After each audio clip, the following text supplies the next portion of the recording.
You're listening to WZYE 95.9 FM. You are listening to WZYE 95.9 FM, the most influential name in Caribbean radio in the tri-state area. Broadcasting from East Orange, New Jersey, the most influential name in Caribbean radio, WZYE 95.9 FM.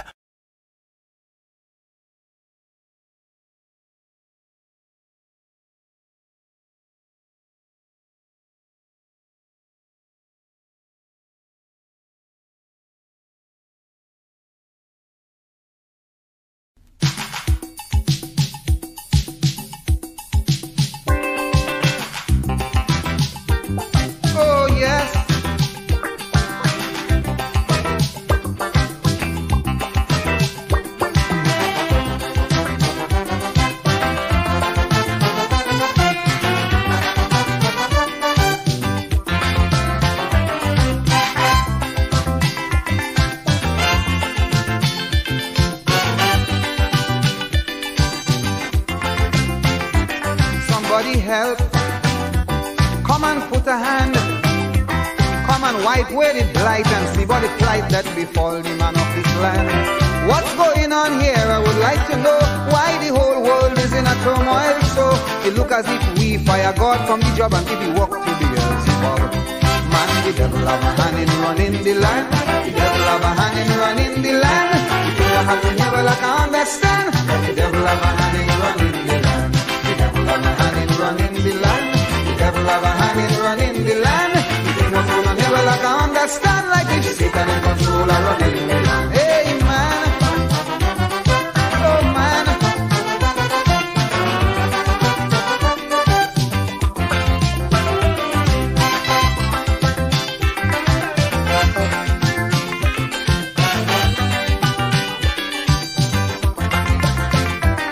It's only wars and rumors of wars, incurable disease go from sea to seas and they happen without a cause.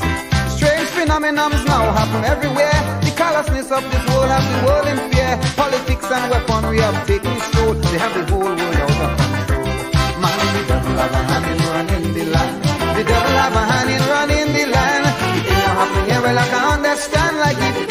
Oh yes man, the devil have a hand in running the land. The devil have a hand in running the land. The thing that going on here, well I can understand like it. Satan in control of running the land. Oh man.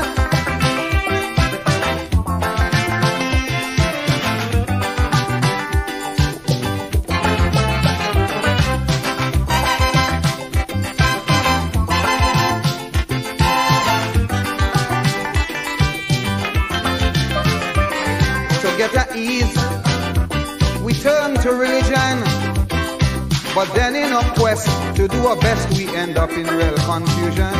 Some religious leaders so phony and vain, allow religious morals to go down the drain. Their materialism make them feel them is Lord, robbing the world in the name of God.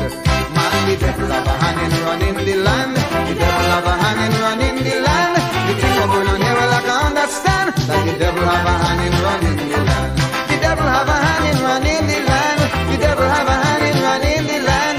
The things that happen here, well I can understand. Like he Satan in control of running the land. Oh man.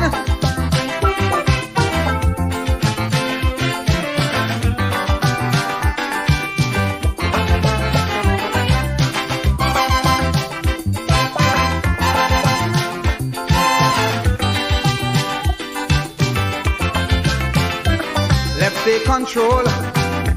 Let's reconstruct the world. Sift out all parasites, phonies and blights. What is wrong? Let us make it right. Stop this social, moral and religious decay. Our world wasn't meant to be this way.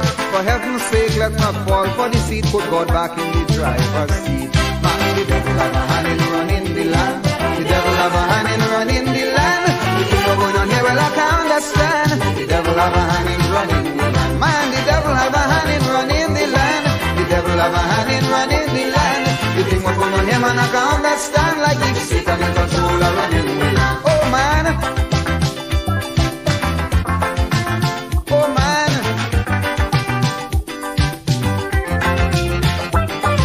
The devil have a hand.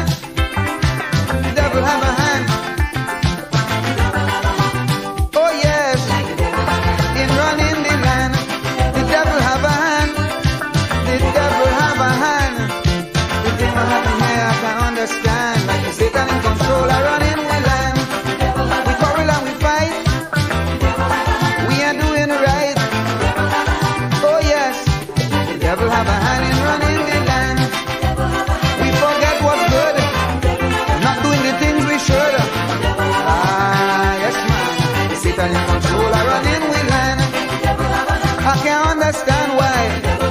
I can't understand. Oh, yes, man.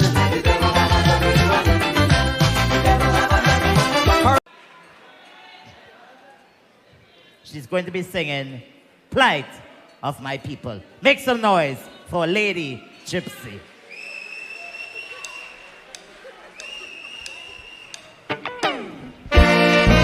No plight of my people.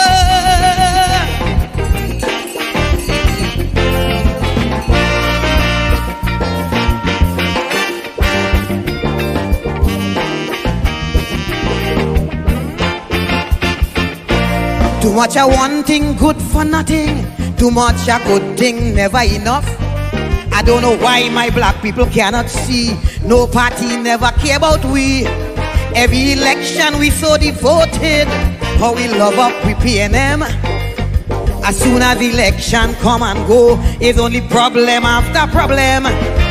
How could we cope? Man lost the hope. I ain't seeing no solution. Every time PNM come in power, it takes a toll on black man.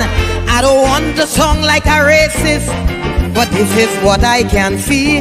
They just take care of the race, but they damn well know they have we. I want to ring me bell, wake up Eric Williams. Tell him the party found him PNM needed immediate attention. Ring me bell, wake up Mother Cornhucks. Tell she to cast a spell on we party, cause it's not what it used to be. I ring my bell, ring my bell. I ring my bell down there.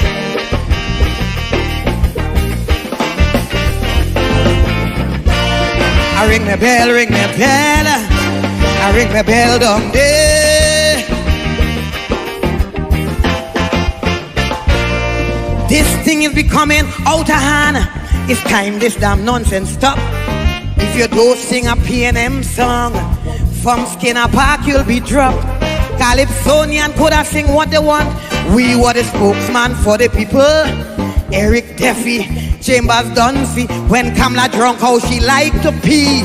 Calypsonian, no, that's no way to go. Too much happening in we country. All this killing spree, young woman body, but only about PNM you could sing. All them songs playing on the radio, all you singing with Kamala do. But when PNM do a wrong thing, I ain't hearing a word from you. I want to ring me bell, wake up Mother Cosell. Every Monday she preach on WAC radio and is the biggest critic of Calypso. Ring me bell for Patsy and Joni. I want them two cultural lovers to know not only PNM song is Calypso. I ring my bell, ring my bell. I ring my bell down there.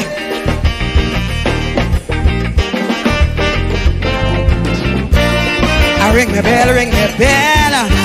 I ring my bell down there. Crime will never stop in this country once black people belly empty. How could a man work in CPEP, maintain his whole family? All you say the past regime was so bad, so much wrong thing they done to we. Now that PNM take over, why poor people going hungry? When PNM win, all African grin. Now we get back we country. All they doing is complaining and ain't doing nothing for we. The mess already made, don't sit in the shade and ponder on we problem. Get off your ass and do it fast and find a way to solve them. I want to ring my bell, wake up Randolph Burrows. Tell him among all past police commissioners, up to now is he I prefer. Ring my bell, wake up the Lord Bryna. Tell him the state of Calypso today is a good thing he passed away.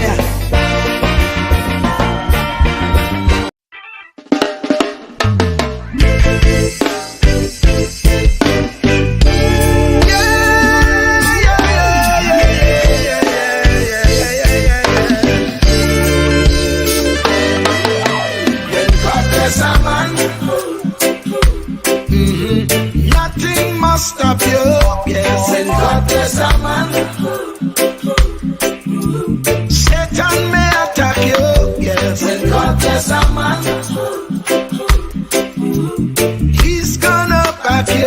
Yeah. When God bless a man, that man must stand. He must stand AI. Who God bless, none can curse. His divine favor man can reverse. Can reverse. Even if they do their worst. Their worst, hey. When God bless a man,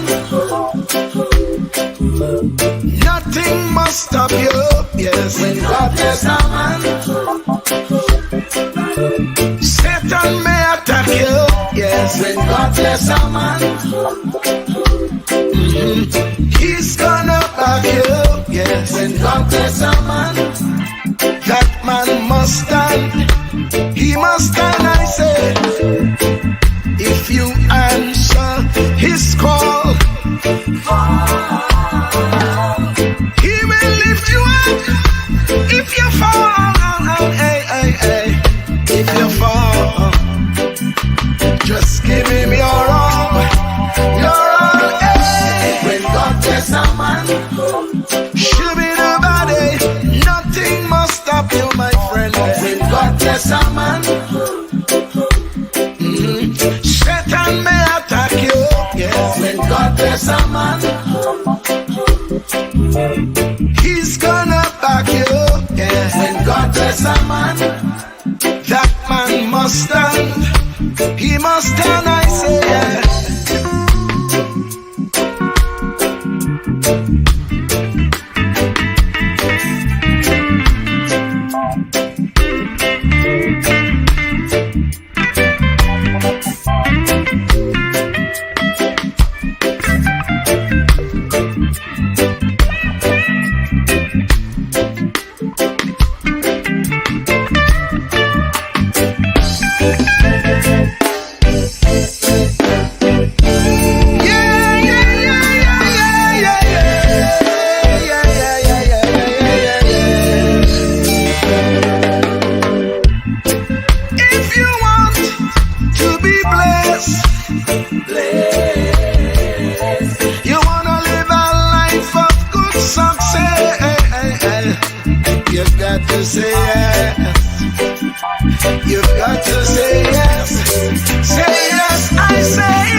Truer words were never spoken. The less you associate with some people, the more your life will improve.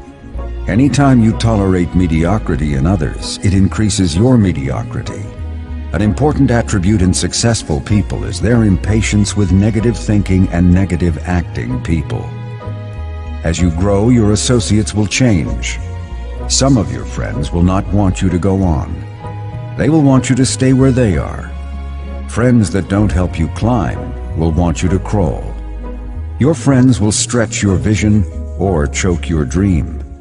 Those that don't increase you will eventually decrease you. Consider this. Never receive counsel from unproductive people. Never discuss your problems with someone incapable of contributing to the solution, because those who never succeed themselves are always first to tell you how. Not everyone has a right to speak into your life. You are certain to get the worst of the bargain when you exchange ideas with the wrong person. Don't follow anyone who's not going anywhere. With some people you spend an evening. With others, you invest it. Be careful where you stop to inquire for directions along the road of life. Wise is the person who fortifies his life with the right friendships. If you run with wolves, you will learn how to howl. But if you associate with eagles, you will learn how to soar to great heights. A mirror reflects a man's face, but what he is really like is shown by the kind of friends he chooses. The simple but true fact of life is that you become like those with whom you closely associate, for the good and the bad. Note, be not mistaken. This is applicable to family as well as friends. Yes, do love, appreciate, and be thankful for your family, for they will always be your family, no matter what. Just know that they are human first, and though they are family to you, they may be a friend to someone else and will fit somewhere in the criteria above. In prosperity, our friends know us. In adversity, we know our friends. Never make someone a priority when you are only an option for them. If you are going to achieve excellence in big things, you develop the habit in little matters. Excellence is not an exception. It is a prevailing attitude.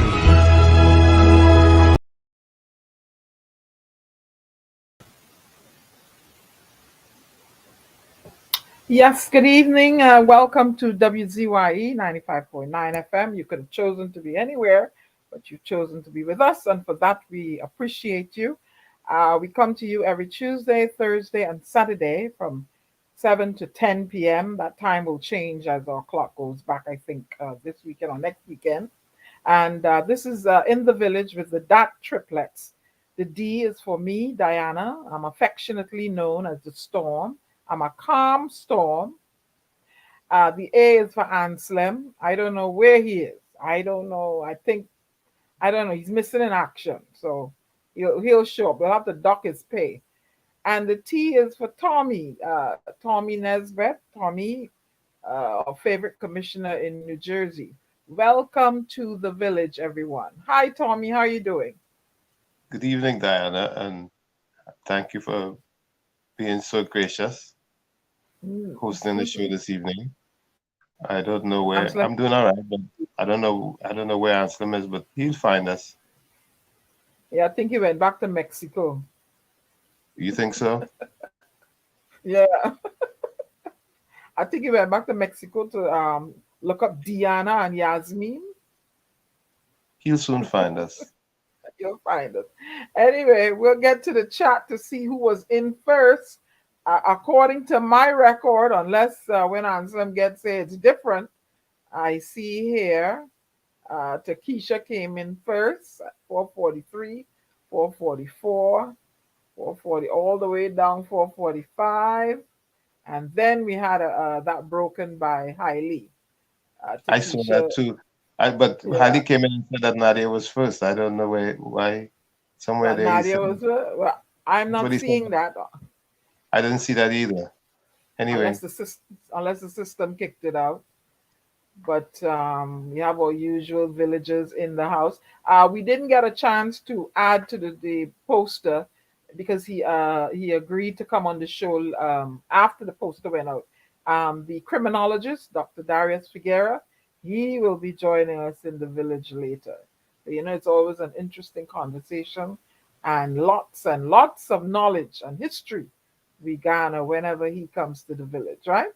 So go ahead, Tommy, do some superlatives in the chat. Shout out all the beautiful girls, and I will shout out the guys. You want me to shout out the girls? Yeah, you shout. That's your job, homie. Don't play that. I'll shout out the guys. Well, Takesha, who we see was first. Takesha, I see you came in like Diana said first. I don't know if it was really Nadia, but Heidi seems to think so. But we show Takesha here. Okay, so well, she gave me a number of blue hearts. She gave Diana some purple hearts, and Anselm got the red ones. Let me see what else I see. Well, after Takesha, it shows Hailey, no? That's what you see. Mm-hmm. You go ahead, Yeah, take it from there. yes, that's what I see. And then you have Troy Smith. Troy Smith, you got your implement early tonight. Yeah, well, we can't use Wi-Fi and laptop. You have to say device, right? And either loaned or procured. So Troy Smith has procured his device at 5:44 p.m. Hi, Troy. Welcome to the village. And Mr. Montano, good afternoon from Mississippi. How is it there? I see Mr. Montano reap some hot peppers. They're supposed to be hot. I don't know. They look kind of limp to me. Wow, but going. Uh, Nadia, With if the you weather, came in first, huh? I said with the weather, you know what happens to those peppers. Good evening, Albert. Go In ahead. the house. Miss Kuva. Miss Kuva, how are you? Welcome to the village. Thanks for your support. And Nadia said, Tommy, is me, Nadia, coming first? Well, okay. Since Nadia and Yeah, someone else confirms, we have to give her first spot. Okay, yeah, Nadia? Nadia. Nadia, nothing but love we have for you So because we know you're the all-time village sweetheart. You and Takisha, of course. yeah, yeah, Miss yeah, Coover, yeah, yeah. And I guess I'm taking the number from you. the others will join us as time goes on, That's how it goes. So, what is new, Tommy? What is new in our lovely birthland? Like the Well, Bajans would say, birthland. well, other than plenty water, it have plenty bacchanal and confusion as normal. But if they have plenty water, they should be drinking it and minding the business, no? Now that's water to that I don't think it's drinking water at all.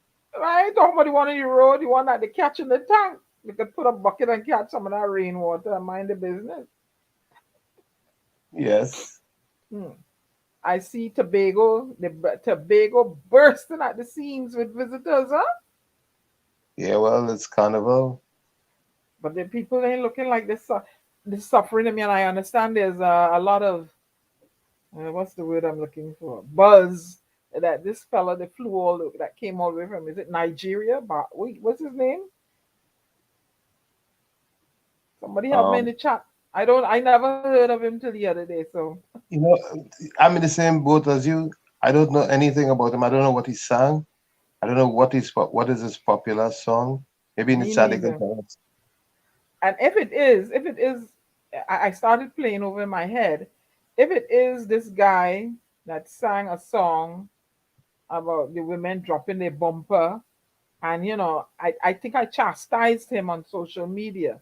Why does he have the women denigrating themselves like that? I mean, if it's the same fella, all right, I'll try to look up the video. But I don't like what I'm seeing. I mean, it's all right, you have backup dancers, but they're behaving like they're giving you movements and behavior like that is reserved for the bedroom. Right, right. Trinidad Mago, good night and welcome. And watch it, Tommy. They were out in the rain. Hey, Hmm? it's carnival, you know. They Nothing were, stops carnival. they were out in the rain with umbrellas in the night time. I was shocked, Tommy. I was shocked. Heidi said Trinidad, Florida, and Tobago jamming. Hey, down low, low, low. Mm-mm. Don't look like Mm, no. They don't look like.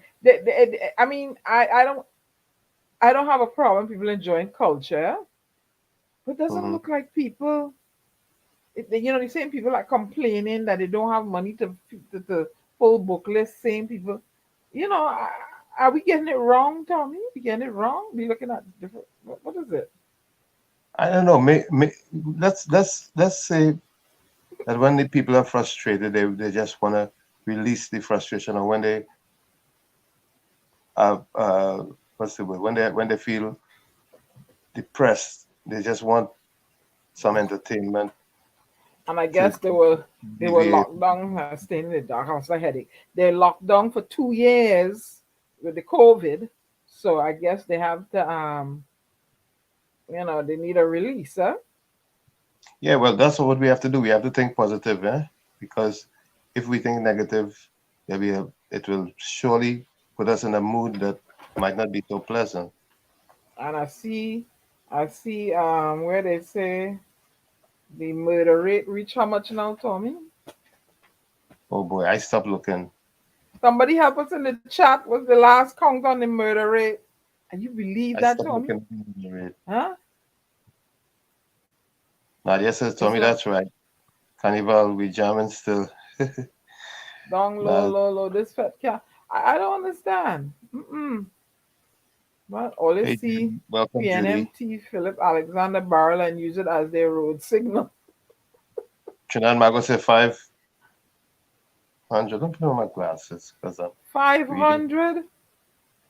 Uh, uh, uh, uh.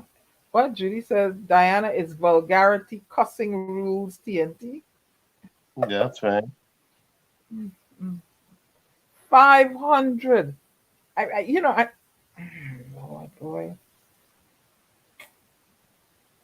And someone says that the gang, who killing, who's doing the killing, know who they're looking for. That's a comment that would, but 500. That's a lot, Tommy. Yeah, huh? For 1.4 million people, it's just out of hand. Judy says, Tommy, that's all excuses for wrong actions, making other nations, making others Many nations. other many other Oh, nations. oh boy, my Mhm, glasses like they're working.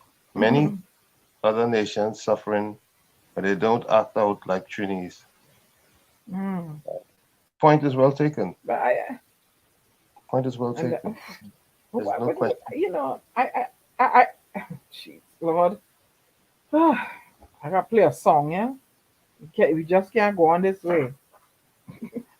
I can't go on this way. No, we can't. Mm, We can't. But hey, we had to face reality. mhm. It's what it is. You know. And I see once again our friend Mr. GG is in the news. Oh yeah. Ooh, He's ooh. like he's gonna get a little justice or at least a hearing. He's gonna Well, get a hearing because he's been lamenting for a while that he's been wrong. Maybe maybe he'll get a little justice.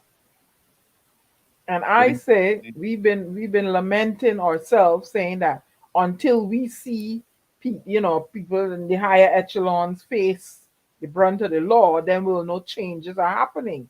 So we can't go and lash out at him. If he feels he's been wrong, then he took the right channels to get justice. So he should, and it should work for everyone, up and right.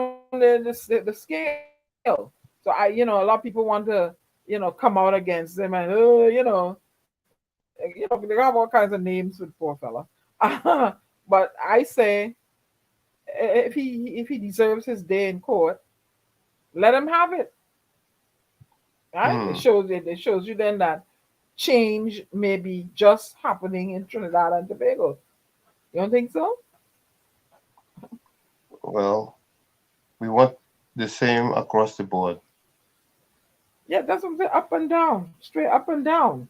It can't just Yeah. only be for to haul Dr. Rowley and the four ministers in court.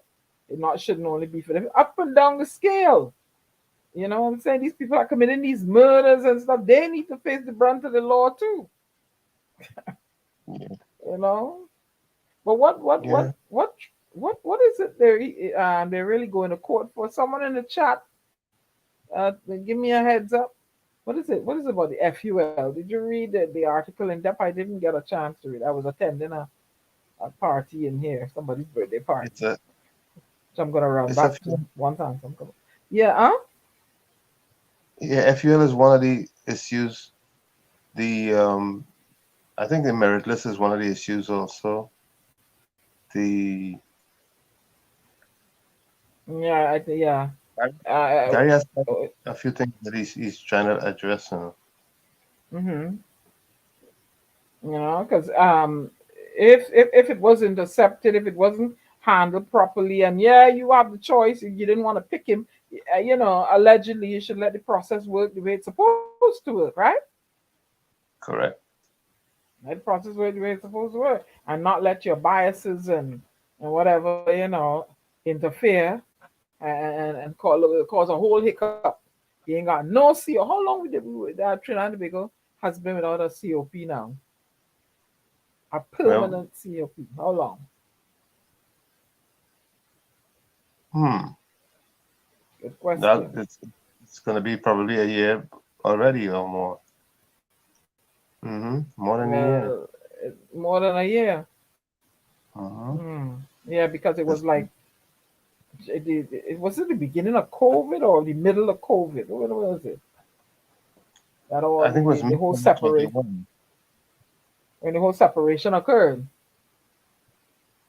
I think it's mid 2021 that Gary was moved. Mm, Well, I say if he was wronged and the process didn't work and he has a right, then we know that the wheels in the judicial system is ready for change.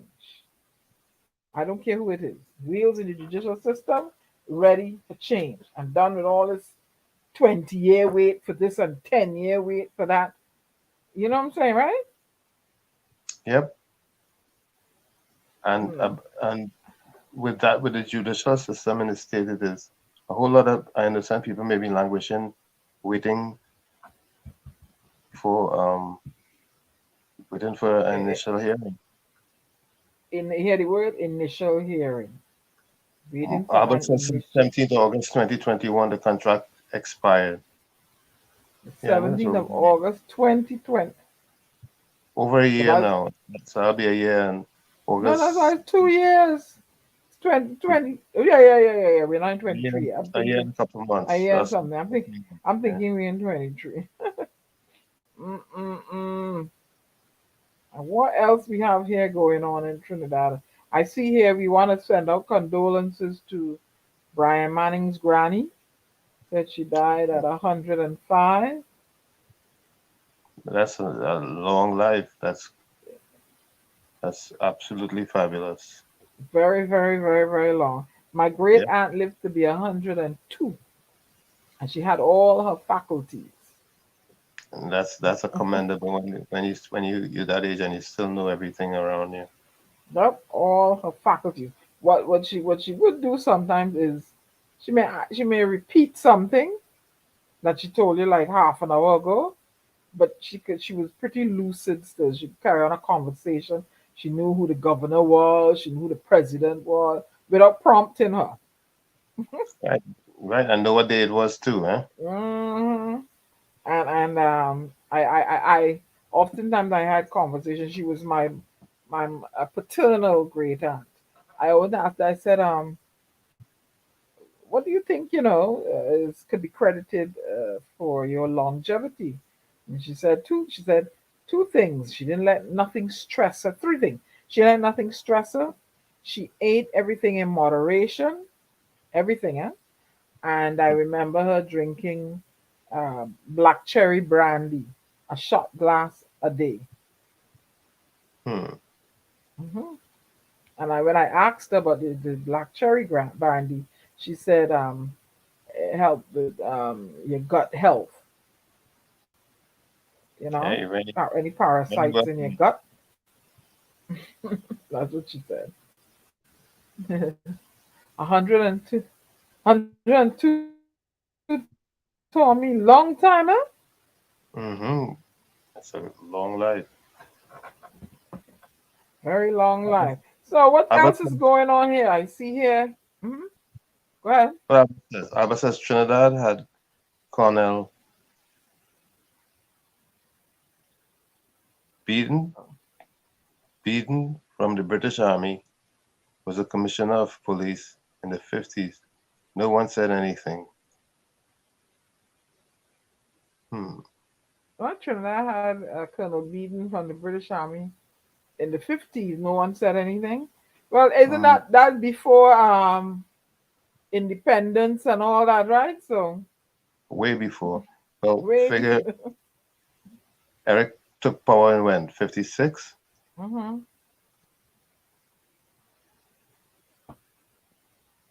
It's So, 56. yep. Mm. So you know, if we had a British guy in charge of the police force, hey, I'm Judy says she's going to get her a bottle of blackberry brandy. Yeah, Judy girl, I have mine here. Oh, also too going on. Um, the I understand a maxi taxi driver was assaulted by some school children. Isn't that the same maxi taxi driver who was trying to protect the American citizen, the young boy? Is that I what you're don't know talking about? Or is it another? which maxi taxi was Well, trying to protect. as a matter of fact, the youngster that was beaten up, who was an American citizen, I understand the American government is going to be looking into that matter. They're going to be. That's what one thing that Oh, that's citizens. why they're looking in because oh, What happens is that go people in ahead, go Trinidad ahead. know that when you assault an American, the American government will pick up the case. They don't just let it just slip by without them getting involved once they are called to, once they are made Mhm. aware of the fact that one of their own has been attacked or assaulted, even killed. But the And, child. Mhm. Go mhm. ahead, I'm listening. No, they don't let it slide. They never let it slide. They get involved. That's what they do. They stand up for theirs. Mm-hmm. Very good. And was it a couple of days ago was the honorable prime minister's birthday? Did we wish him happy birthday? So I'm wishing Dr. Keith Rowley a belated birthday. That was the 24th. I'm being polite here. Oh, you all don't come for me, huh? Good. Don't come for I. In All spite right, let's of see what else what is people going may on think, here. you may think truth is truth. You know, he had a birthday.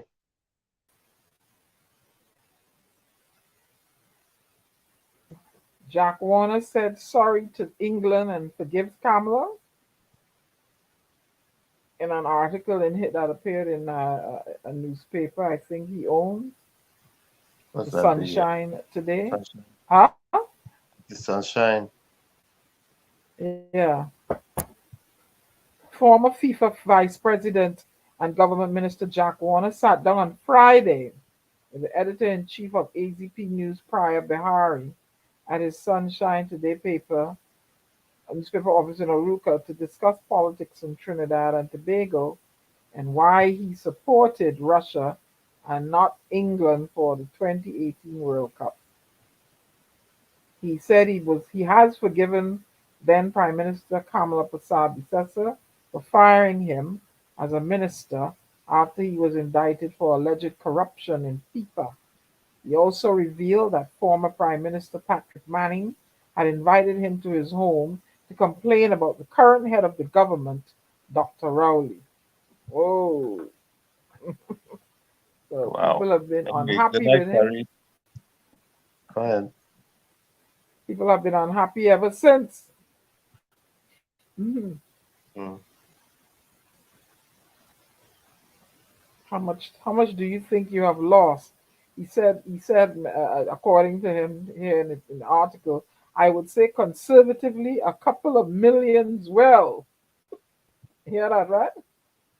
Right. And thirdly, he said, I am a retired politician, and in some ways I am. Huh? But every day when I see the state of this country, when I see what's happening in the terms of crime, the economy, agriculture, you name it, many a time I feel like I feel to put on my guns again. Ooh, so don't rule out Jack Warner. Eh? You know, but he's talking about how much he has lost. How much did he gain? I'm sure it surpasses what he has lost. What do Hey you guys, think? good night. Good night. Good night. Good night. Yes, good night, Answer Pray. Welcome, You Anselm. come back from Mexico? No, actually I'm still at school here. Hmm. And I log in using my laptop. So I'm gonna Mm. get out of here now and I'll join you guys in another 10 minutes. Okay. Okay. All right, yeah, because I came back and I saw when you started, but I didn't want to come in. So I'm Yeah. gonna log out now and then I'm gonna join you guys when I come back. When I reach to the studio in Yeah. about 10-15 minutes, okay? I was at Okay. a party in here, so I missed the call, and when I came, I said, "Oops, I think I might Yeah. have to start the show." So I just went in. Yeah. Okay, no problem. All right. All right. Okay. Yeah, so you're saying Yeah. that when I So put on his gloves and jump back in the ring, huh? he said he feels like putting on his guns and coming. He feels like doing that. Yeah. He also said they asked him what can be done in terms of crime solution. What are the solutions? And he said, what can be done is so simple, and I don't understand why it hasn't been done. In the first case, I would like to see all retired police officers retain their title as they do in the army. The mere fact that these people carry their title and their weapons and so on and will act as a deterrent. Hmm, that's a good idea. What you say? I don't know. More importantly, and I am making the point over and over again that we need to have some coastal police stations to prevent the influx of guns coming into the country. Strategy. You can say that you want everybody knows that Maruga, Cedrus, Matlot, Erin, these are the areas where the guns come into the country. And why don't they fix it then? Hmm? Good night, Carice. Welcome to the village. We are having tonight joining us Dr. Darius Figuera. He'll be coming in about 8:10. As I said before, the notice went out and his confirmation came in after the notice went out. Anston will be joining us shortly. Rennie says, "What? I already sipping on red wine." Yep. Yeah, but getting back to this new suggested solution, you really think that that is a good solution? What do you mean putting the Coast Guard and the police at strategic points where all the stuff coming in? No. Well, policing and so on and all that good stuff is needed. But what about the people who are consuming and the people who are depending on that for a livelihood? What Depend, happens with them afterwards? depending on what for a livelihood. The illegal guns and drugs and whatever. Because Well, remember, drugs and the guns are accompanying the contraband, right? The drugs. What about meaningful employment? Not just meaningful, but also getting living wages that they can take care of their families and so on and so forth. What about that? What about opportunities, legitimate opportunities? What about um, no, monies, making funds available to help foster small business startups and so on? What about that? What about true meaningful opportunities? What say?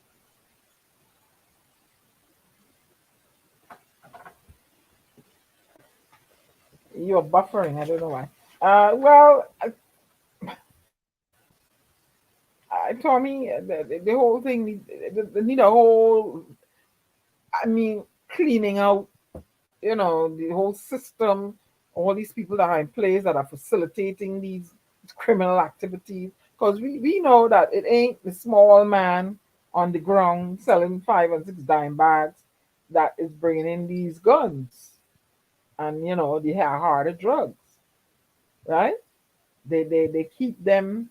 They're so low down in the food chain, but they keep them addicted and hooked.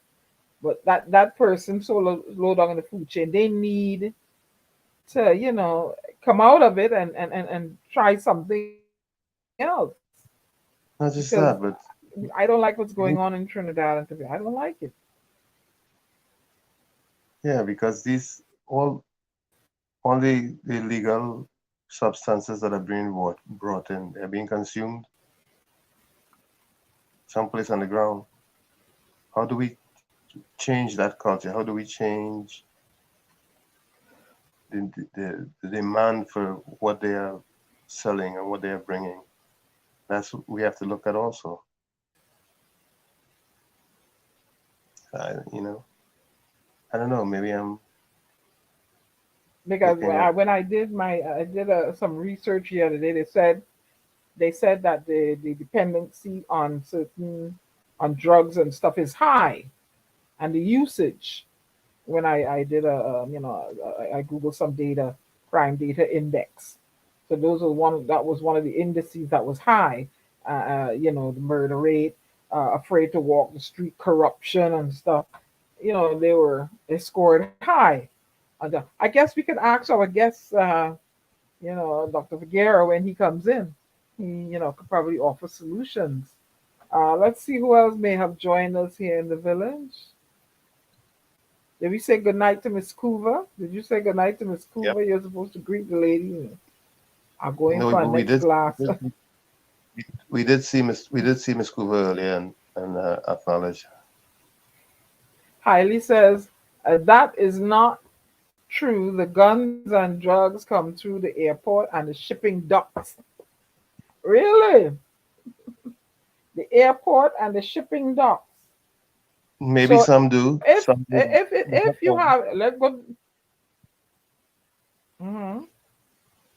I said maybe some do, but So not if you all. have guns coming, if you have guns coming through the airport, and the airport is supposed to be, what's the word I'm looking for? Uh, Properly policed and scrutinized, and you understand what I'm saying, right? That process to Mm, enter the country there. That means that there's corruption up in there then. absolutely. There's corruption inside the airport. So what do? You have to start doing undercover things, undercover stings. Yeah. Hmm. Now you gotta start doing that. But Putting mhm. Albert says the government created all the problems in Trinidad and Tobago, just like all dictatorship. Is that true? Mhm. Did they create it or did they support it? The government created all the problems in Trinidad and Tobago, just like all dictatorship. Well, and they tell you to wean yourself off of them, huh? And he says these were plans to corrupt the country. That is why prevention is better than cure. Yeah, but they're not. They're not holding a gun to their heads and tell them, "Hey, you got to go do this. You have to go through a life of crime." I believe the person who decides to pick up a gun and go out there and do getting drugs and stuff, have some sort of autonomy on themselves. Nobody's holding a gun to your head. Listen here, you got to be a drug dealer. You got to go into prostitution and trafficking unless they kidnap you, right? Right, All right, right. and you got to be kidnapping the girls. So you have some sort of so, you got to make some sort of decision for yourself. Is this the kind of life I want? Is this the country I want? Is this the country I want to leave for my children, my grandchildren, my great grandchildren? You gotta really sit down and say, come, no. Julie says that Trinidad has Go the ahead, I'm most vague. listening. Julie said Trinidad have the most vagrants in the Caribbean. Drugs is the cause of vagrants. Yeah, drugs is definitely a cause. and mental illness also too is a cause, and that there may not be enough intervention for mental illness, and that has to be addressed also, Judy. But I agree, drugs is a cause of vagrancy also. And when you don't have the support services for persons that are needing mental health, hear it, mental health services, right? And they're gonna remain in a life in a downward spiral, homelessness, addiction to harder stuff, crime to get the drug, right? Crime to get food. It's a whole spiral. So government needs they need to have things in place that people can get, counseling, come off the street, and find, some sort of gainful employment for them once they've cleaned up. That is their responsibility, no? Yep. But Heidi says to help them maybe that have fallen off, You don't think so? Yep. Heidi says not maybe, Tommy. Gary Griffith says that, and the Prime Minister too. Okay. All right. You're buffering. I don't know. Not maybe. To me, Gary Griffith says that the Prime Minister too. I'm lost. Rennie says, Judy, that's why you talk about Black Cherry Round. Eugene in the house. Hello, Eugene. I see you have been able to procure your device. You have been able to procure your device at 7:54 from your significant other. Did we say it good, Tommy? I don't know. I'll have to apologize for you because we're not supposed to talk about that. Eugene, sorry we had to go there.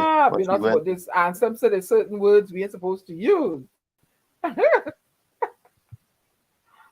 I don't think bus a truck containing full high power rifle in the airport. Eh? Go ahead. Yeah, well, I'm listening. Yeah, I was saying that you're buffering, Tommy. You're buffering badly. So the first manifesto had all.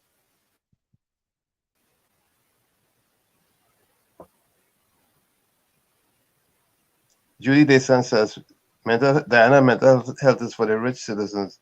The Catholic organization have a center for drug abuse. Okay. Yeah, well, where was that? Let me see. What do you mean, rich citizens? Mental health should be for everyone. Everyone should have access to mental health. So when you're telling me that mental health is for rich citizens, it means that we're living in a bourgeois society then. Yeah. Welcome, Rose. Good night, Rose. Not good at all. Like when he say, Tanti Rose, good evening. Good evening, Tanti Rose. We're buffering badly. I don't know why. Maybe on your side. Maybe they're hearing me. Maybe are you hearing me, Tommy? Because you're in and out. You're in and out. I'm hearing you clearly, and I'm hearing you clearly. Yeah, but on my system here, I'm hearing there's a loop. But anyway, we're approaching top of the hour here at WZYE 95.9 FM, broadcasting from New Jersey. We come to you every Tuesday, Thursday, and Saturday from 7 to 10 p.m. Tuesday, Thursday, and Saturdays from 7 to 10 p.m. And as Wall Street would say, stick and stay. Don't go anywhere. We'll be right back. You're listening to WZYE 95.9 FM.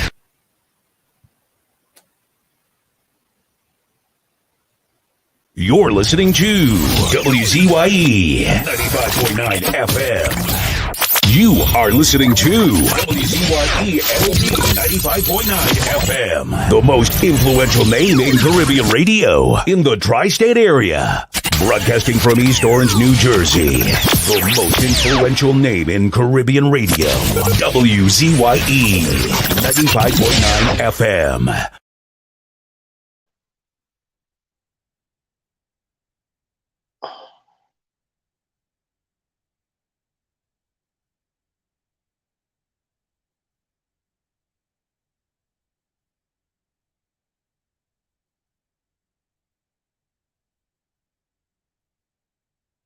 Are you there?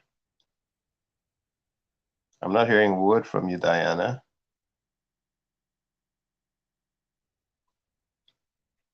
Well, we're not hearing Diana, but I can go back to the chat. Meanwhile, back at the ranch, Patty says, Rennie Rowley get rid of Guy Griffith before he could do anything. Well, I think Gary was doing his best when he was there. But there were some things that were questionable in Rowley's mind. For example, the issuance of the firearm user's license. Diana, are you there?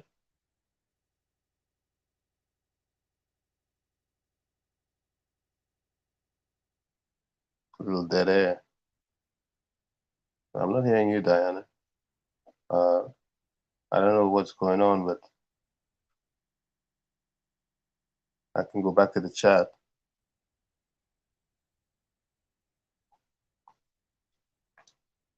Diana Benson says, oh, you said I must continue talking. Well,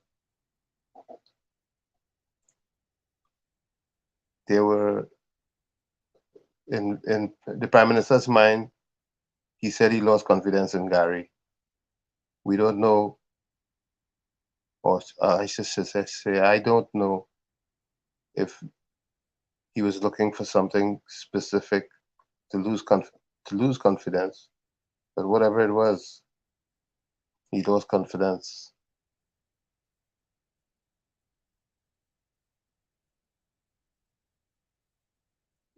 There's a lot of love in this village, which I truly appreciate. Nadia, you've given some, and you give so much love.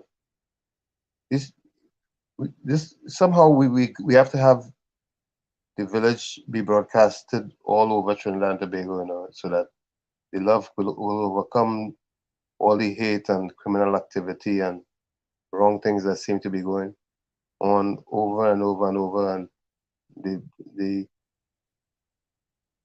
stress. Maybe we can overcome the stress with love.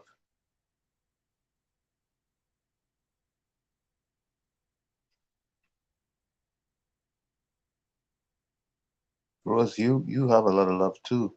So the kind of love that is being given in this village, I'm amazed that there's still so much hate going on in Trinidad. Somebody got to take this village. Somebody got to help us get this village all over Trinidad so we can overcome some of the issues, some of these serious issues that plague in the land. Because love really gives life. Love is the key to life. That's what I say, and I'll continue to say forever, because I know that's the truth.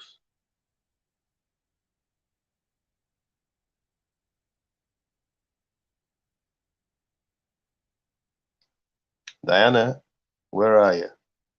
Wall Street, where are you?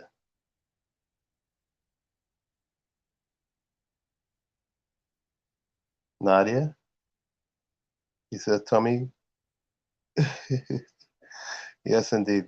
Love Nadia. Love is all. Love is everything. Love is the only solution. There's nothing greater than love. Love of self, love of God, love of your brother. Should I say love of God first? Love of self next. And then love your neighbor. Okay, Tommy, can you hear me? Yes, indeed. Okay, I'm trying to see if I can add Darius from my phone. It keeps kicking me out by my laptop, right? So let me see if I can add Darius. I've never done it from my phone. Let me see if I can do it. To stream. Okay, Darius, can you hear me? Yes. Are we seeing him? Are we seeing him? Let's see. Okay, good. We're seeing him. Yes, he certainly is here. Good. Good evening. Good evening, sir. Good day, good night. I was being held a digital hostage, man. Jeez. This technology here is for the young people, boy. I had to switch from laptop to phone and bacchanal and confusion. But anyway, Dr. Figuera, thank you for joining us here in the village again. This is the DAT Triplets. Ansela will be joining us shortly. I am Diana, affectionately known as the Storm, a quiet storm. Anselm, the A, and our quiet commissioner, Tommy from Nesbitt from New Jersey. How are you doing, Dr. Figuera? I'm quiet. Okay, that's the best way to be. Good evening, Dr. Figuera. I know you heard me rambling on. You heard me rambling on about love and love just now because I really believe that's what we really need so badly in Trinidad. I don't know. Is there any way we can get these people to truly love themselves and do the right thing? Well, in Trinidad and Tobago now, when anybody asks me how I am, I say quiet because you have to be quiet in Trinidad and hope for the best. Especially when you're old like me. But being quiet, doesn't silence imply consent with whatever's going on? No, when I say quiet, as you know, Diane, I could never be quiet. But when I say quiet, I mean deep in your bunker.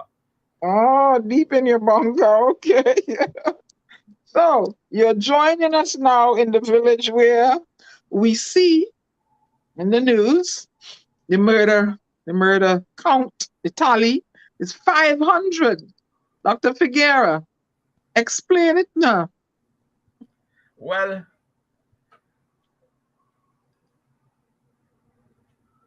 this is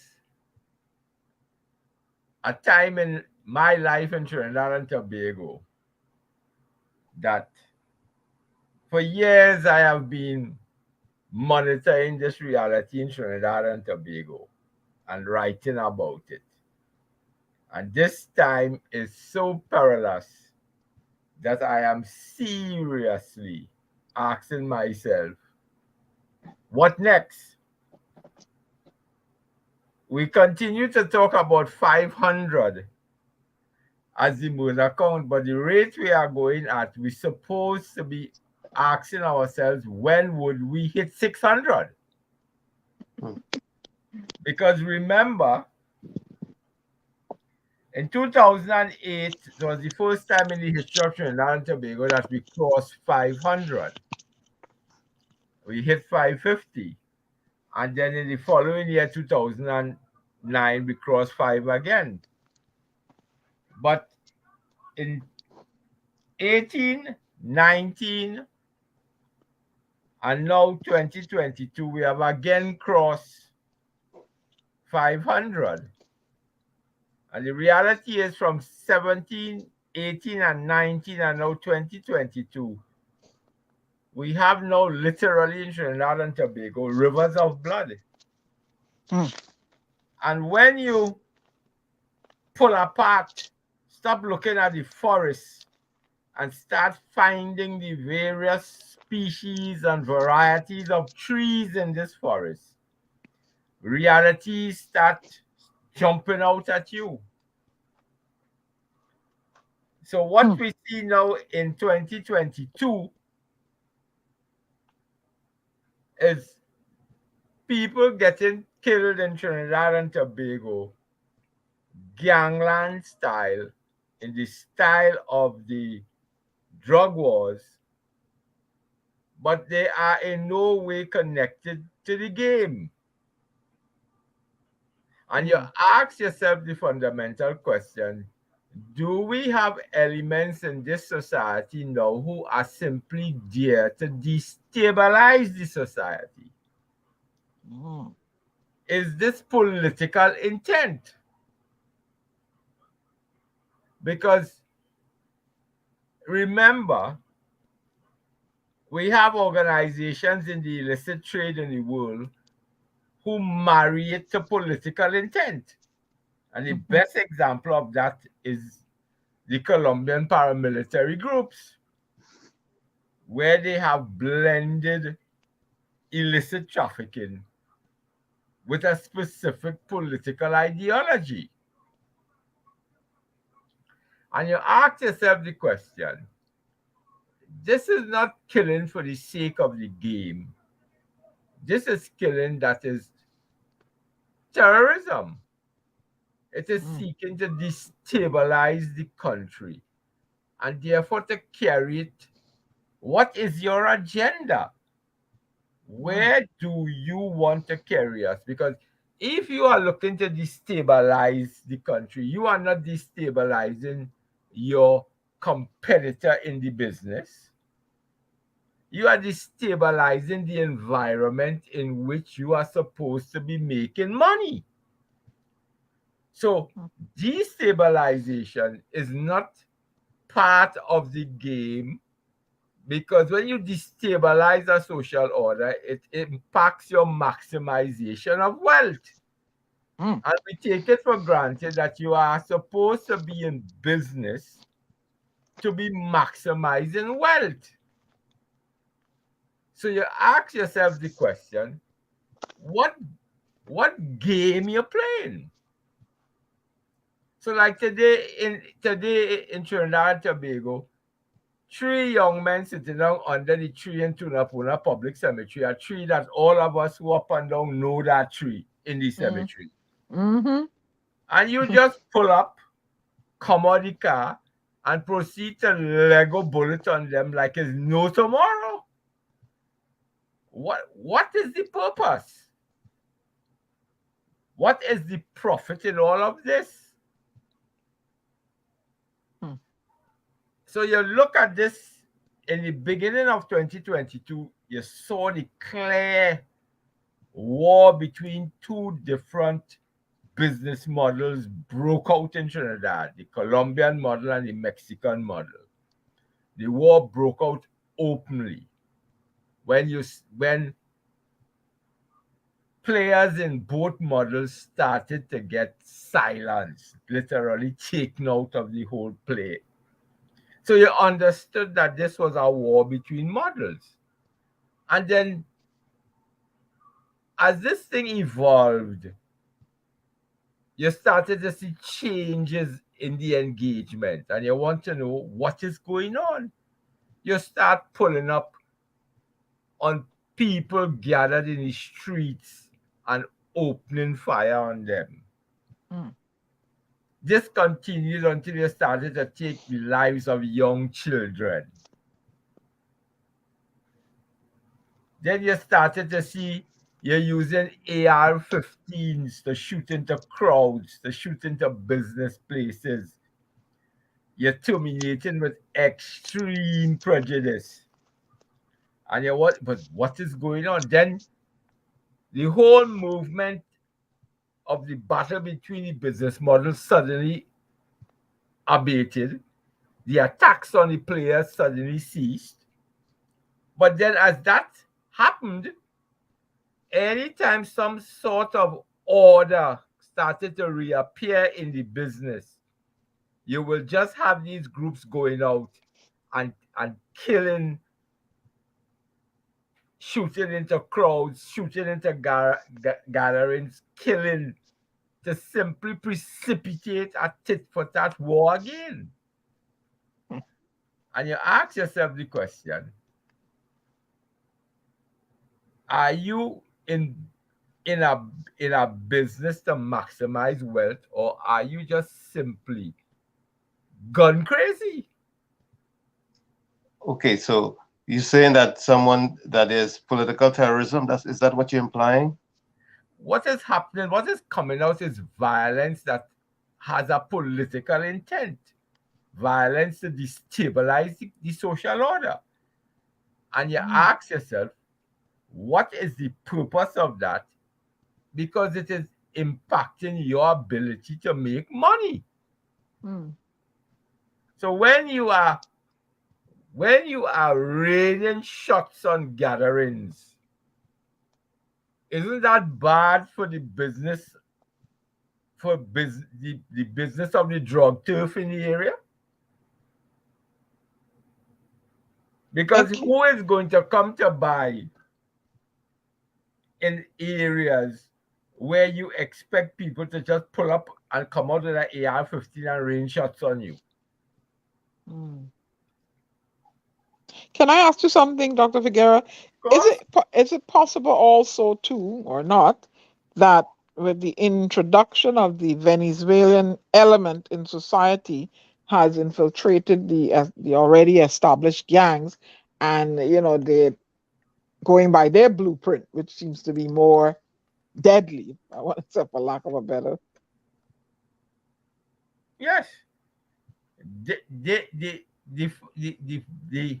fact that you literally allow people to move into your country illicitly and establish this sizable community within Trinidad and Tobago, and you don't know where they came from, what business they're in, what they're here for, and they continue to move back and forward illicitly. The boats move back and forward like if it's Maxi running to Arima and Port of Spain.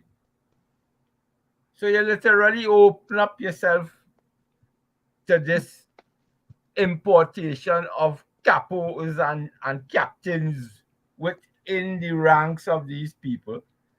And what has happened is that this, and then you have sections of the media who intend to make them into heroes because they're pushing the regime change agenda and don't care of the impact upon Trinidad and Tobago, because every one of them is always a victim. And you're deliberately silencing the impact they have had upon us and the landscape of crime in Trinidad and Tobago, and the grave threat they pose to our national security, because they come here, they're under the control of organized crime, and nobody ain't giving up nobody. And they're circulating. So, Dr. Figuera, our intelligence, our security intelligence is unable to identify who are the culprits? They have made no inroads into the community because the community is locked tight like a cadet boots under the control of Venezuelan organized crime. In the first place, ask yourself how many members of our intelligence community fluent in Spanish. So the language barrier is a problem. And then the fact of the matter is organized crime controls them. It's organized crime that brought them here. Organized crime gets work for them here. And it's organized crime that takes them back and forth like if Trinidad is a colony of Venezuela.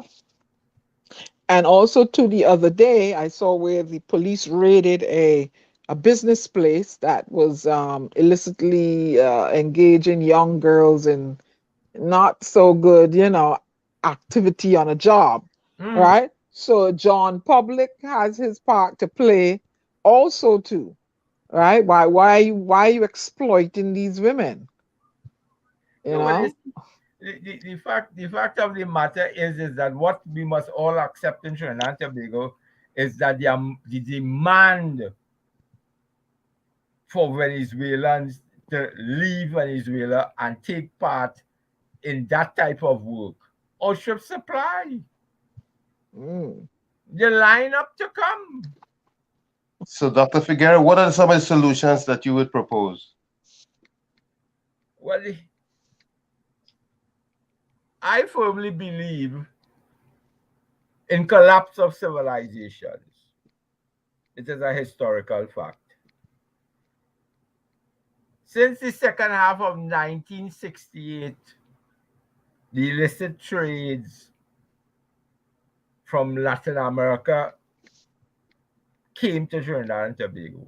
And from the second half of the 1960s to 2022, Not a single political regime has ever done anything to come to grips with the threat posed by this reality. So what I am therefore saying is that the politics of race has failed public security in Trinidad and Tobago. We are now faced with this grave transnational organized crime danger in Trinidad and Tobago, and our customs and excise is in shambles. Our immigration is in shambles. Our Board of Inland Revenue is in shambles. The judiciary is constipated to the extent of killing the organism. The office of the DPP is limping along as it is starved of resources, whether deliberate or not. The Forensic Science Center is a dinosaur where it takes years to do a ballistics report. Don't even talk about the DNA. What DNA? You ever hear you can have DNA and you don't have a national registry? You are finding bones, human bones all over Trinidad and Tobago, and we don't even have a forensic anthropologist on staff.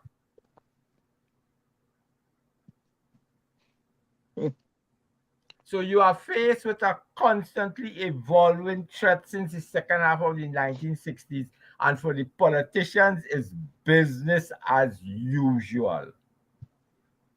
So all the deficiencies you just talked about, who is supposed to spearhead or manhandle or all those different areas within national security?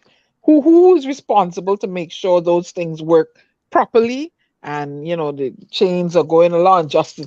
Whose responsibility is it? You have two ministers responsible: national security and finance. Because Board of Inland Revenue and Customs and Excise is still under finance, and we have never weaponized Board of Inland Revenue. We have never weaponized Customs and Excise, and Immigration is under national security to do their part for national security. We continue to insist. So for example, let me give you the example of the grave threat. In the run-up to July 27, 1990, the illicit gun trafficking pipeline from Florida was operational to Trinidad and Tobago, because that is how the material used on July 27, 1990 came from Florida to Trinidad and Tobago and ended up in the Red House and TTT, right? Trinidad and Tobago is now awash with AR-15s. From 2014, you started to see them appear on the road in numbers that you could discern their presence. The Florida pipeline is once again pumping. You mean we have learned nothing from 1990? You mean we continue to have the ATF tell us what is going on in the world?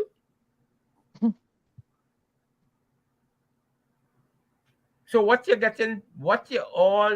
this huge national security apparatus bureaucracy in the Ministry of National Security. I'm not talking about the TTPS and the Coast Guard. I'm talking about civilian bureaucracy.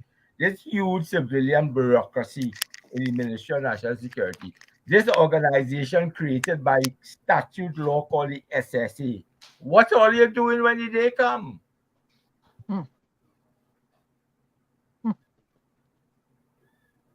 Every single gang leader, when you watch the videos put out by Barbecue in Haiti, every man Jack standing up with an AR-15 holding it, And my brothers and sisters, on this show tonight, that is the same reality in Trinidad and Tobago.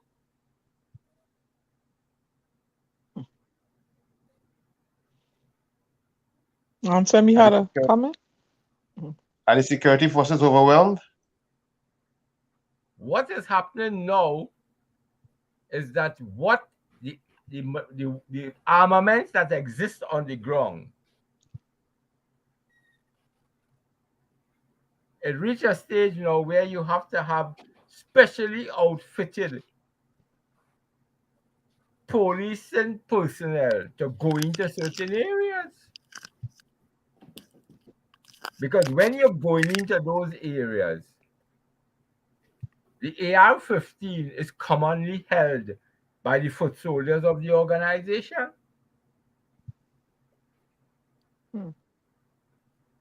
And all those AR-15s are coming in from the United States of America, from the states in America, where gun laws are not compared to what exists in New York City, Georgia, Florida, etc. But they have to come into a port. The port that they're coming in. The port that they're coming in. Yes. All coming in through the legal illicit ports, and that points to the condition the politicians have destroyed the customs and excise by literally allowing it to fall in upon itself. Ansem had a question? Yeah. So, Dr. Figure, how are you doing? This is Ansem. Yes, sir. Well, I'm glad it's night to know you shouldn't be there. In Trinidad, we want to abolish night work, sir. So, Dr. Figaro, when we look at the definition of what is considered to be a failed state, right? It says we define a failed state as a condition of state collapse, a state that can no longer perform its basic security and development function, that has no effective control over its territory and borders. Does Trinidad fall into that category? But the reason why we have not entirely collapsed is because transnational organized crime needs and wants the social order to continue to function so that they could properly exploit it to generate and maximize wealth. Okay. Other than that, collapse. So we are falling along the line of Somalia, Afghanistan, Liberia, and Sudan, you would say? No. What is happening to us is that we are hurtling breakneck speed to imitate Jamaica. Okay. That is the model we want to create, the Trinidad and Tobago version of Jamaica, because Jamaica today is wow. You see? So that is why we try now our endeavor best now to hit 600 a month.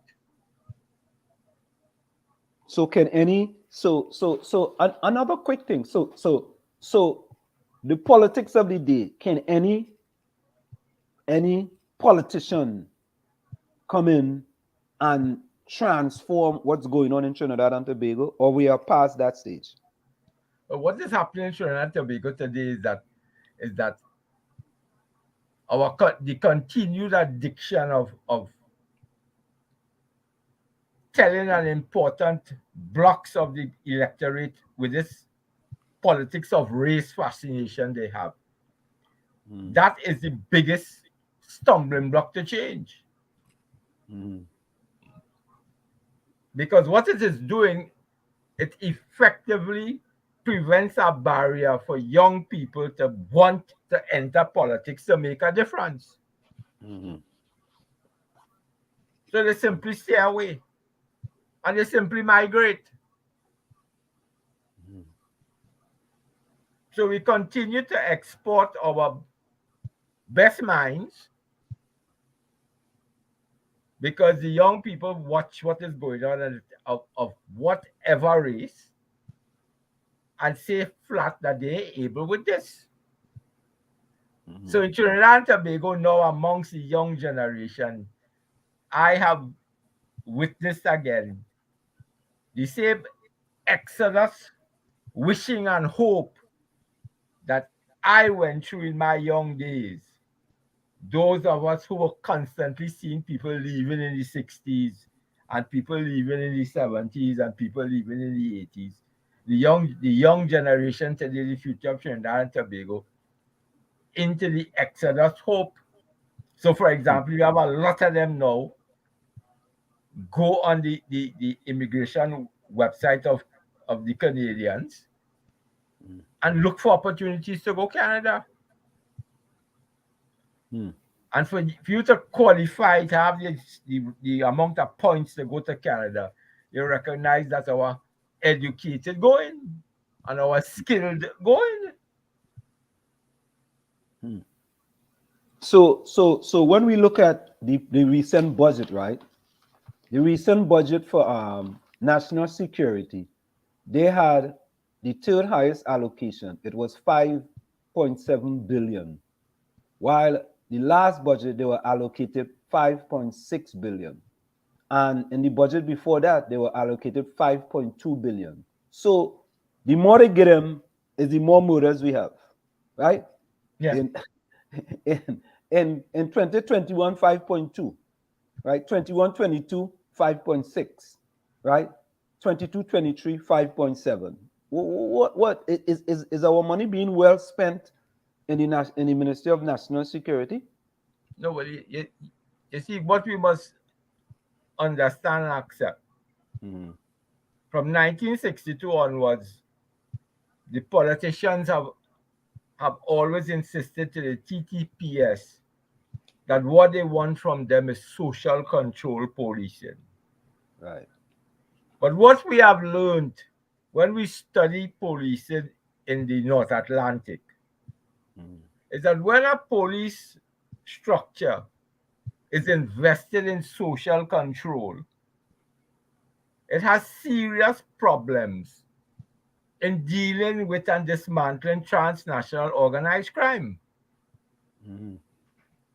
An important example of that is the United States of America in the minority race communities, where you are invested in social control of minority races, especially Africans. And in those areas where you are invested in social control, transnational organized crime runs rampant.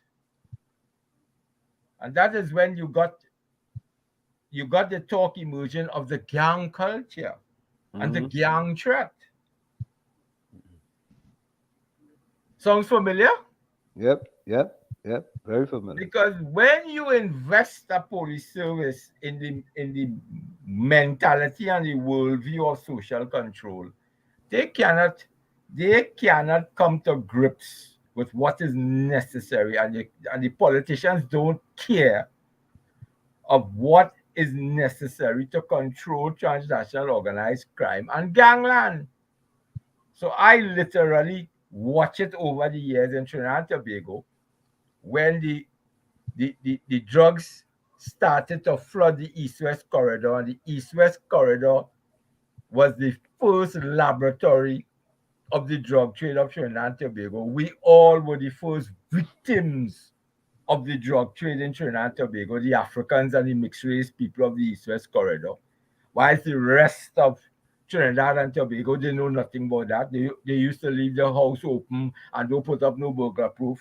Whilst in the 70s, we were living in jail already in the East-West corridor. And out of that, you got these blatant examples that you're interested only in social control, and what is going on with the drug trade on the ground is irrelevant. And then it grew and it evolved. And in the second half of the 1990s, we got the first appearance in Trinidad and Tobago in the East-West corridor of Dons. The Dons appeared, and the Dons were no longer dependent upon any government for largesse, for patronage, for a little 10 days gang to run. Because by the time the Duns appeared in the second half of the 1990s, the Duns were so rooted in the drug trade that they were dispensing the patronage to the communities over which they ruled. And the government now of the day had to come to them and offer them government contracts with the hope of controlling them and using them to keep social control in the favor of the politicians. That at that point in time, that is when Trinidad and Tobago was finished.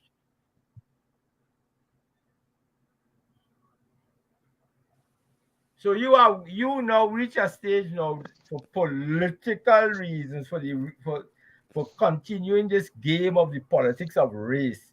You are now making deals with anybody to assure and ensure that you have control over your voting base.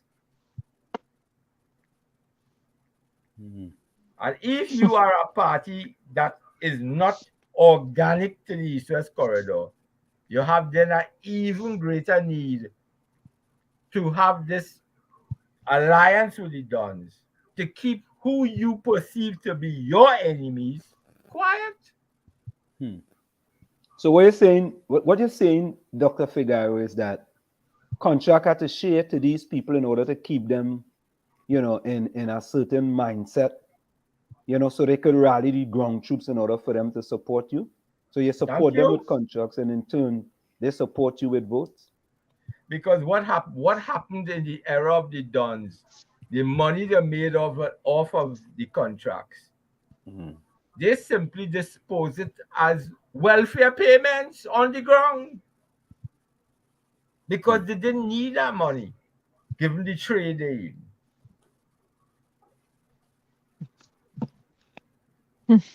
So in those days, on a Friday night in Zen, when you go to Zen on a Friday night and you see who in Zen on a Friday night and the money they're spending, plenty of people feel that was ERP money and CPEP money and government contract money. And up to today, they love to talk about who giving government contract to gangman and this, that, and the other.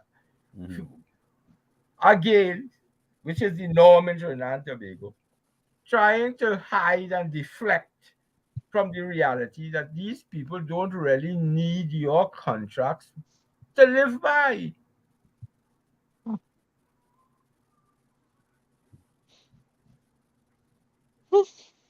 Because your social control cannot mobilize the TTPS to deal with transnational organized crime, and you fail to understand that it is transnational organized crime that created these Dons.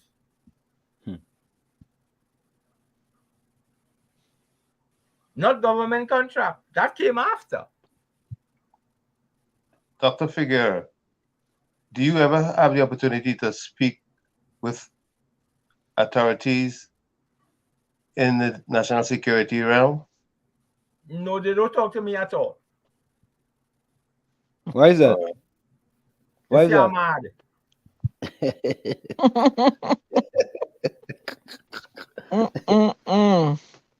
They say you're mad? Yeah. Doesn't matter which party it is? But regardless of party, I'm mad. Okay.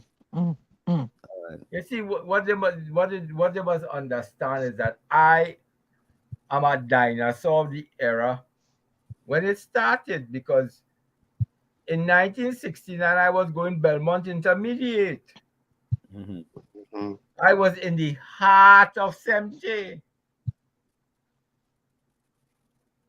And I saw that whilst the masses were marching and calling for black power, the drugs suddenly appeared on the streets. The mandrax, the Colombian mandrax, the Colombian ganja. And you ask yourself as a young man in 1970, is there a connection between the sudden appearance of the illicit drugs and man selling the drugs, and the rebellion on the streets.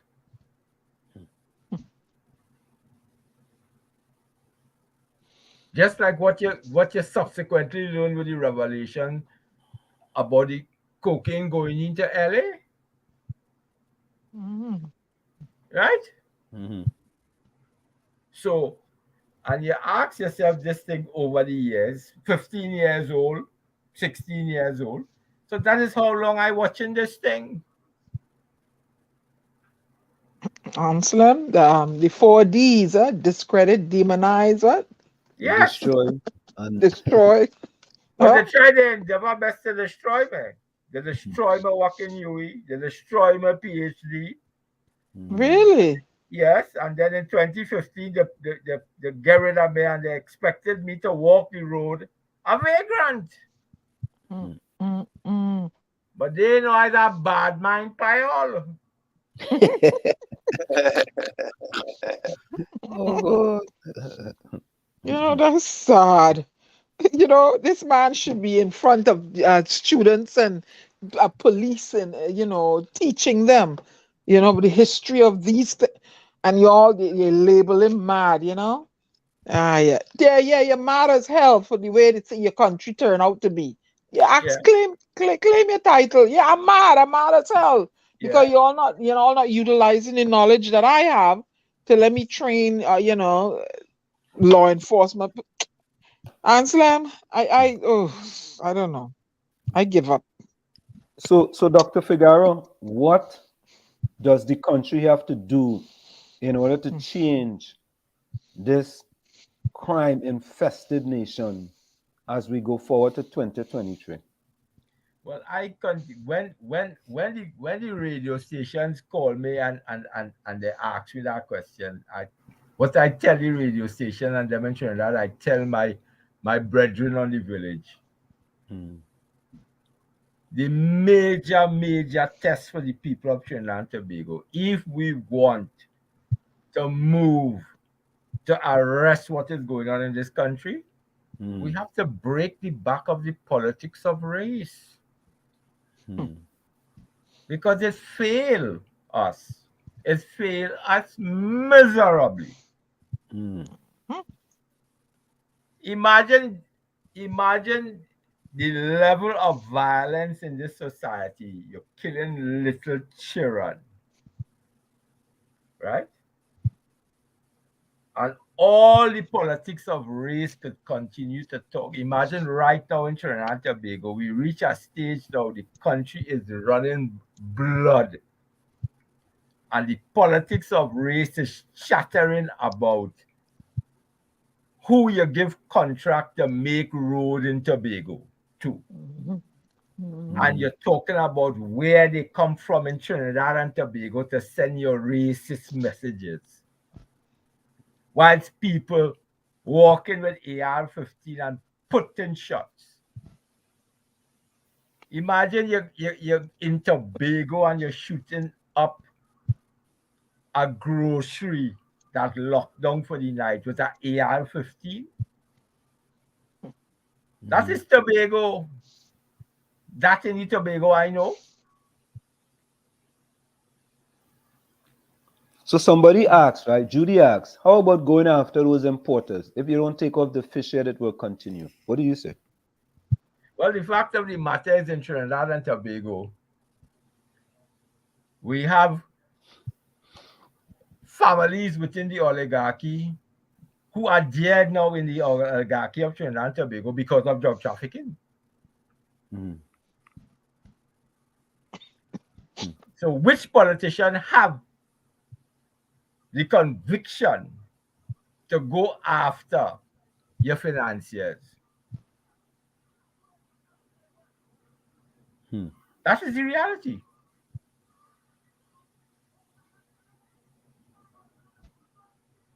So the country, we have a group I call the decent and respectable in the country who love to walk around and pontificate about those people, right? And who they're really talking about is poor, working class, African and mixed race people who living in certain specific pieces of geography in the East-West corridor, right? Yeah. And they love to pontificate about these people. They talk about those people, like if they had leper. But nobody talks about those who love to pontificate, how corrupt they be, and what they involved in, and how the problems we face is as a direct result of they getting rich off of it, whilst we die. And they are now driving wrong in Trinidad and Tobago with armor-plated Bimmers and Benzes that they're bringing in from Europe. I don't even have an armor plate Maxi because it's hand on running on the bus route for me to go in.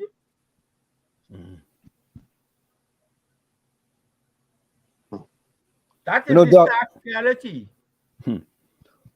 Doc, someone asked the question, if it have organized crimes for organ sales in Trinidad and Tobago. If it have organized crime for? Organ sales in Trinidad and Tobago. Human body part. Yes, body part. The transnational organized crime groups present here, they are into any and everything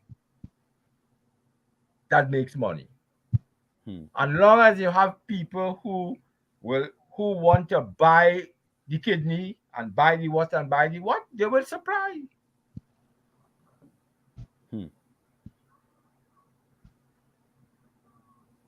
Because the amount of people that you find dump all over the place. You see, we have reached a stage now where we have dismemberment crews now, right? And you just dismember and you want it to be found, so you dump it in the little stream in Community and put a whole mattress on top of it, right? That is where we reach.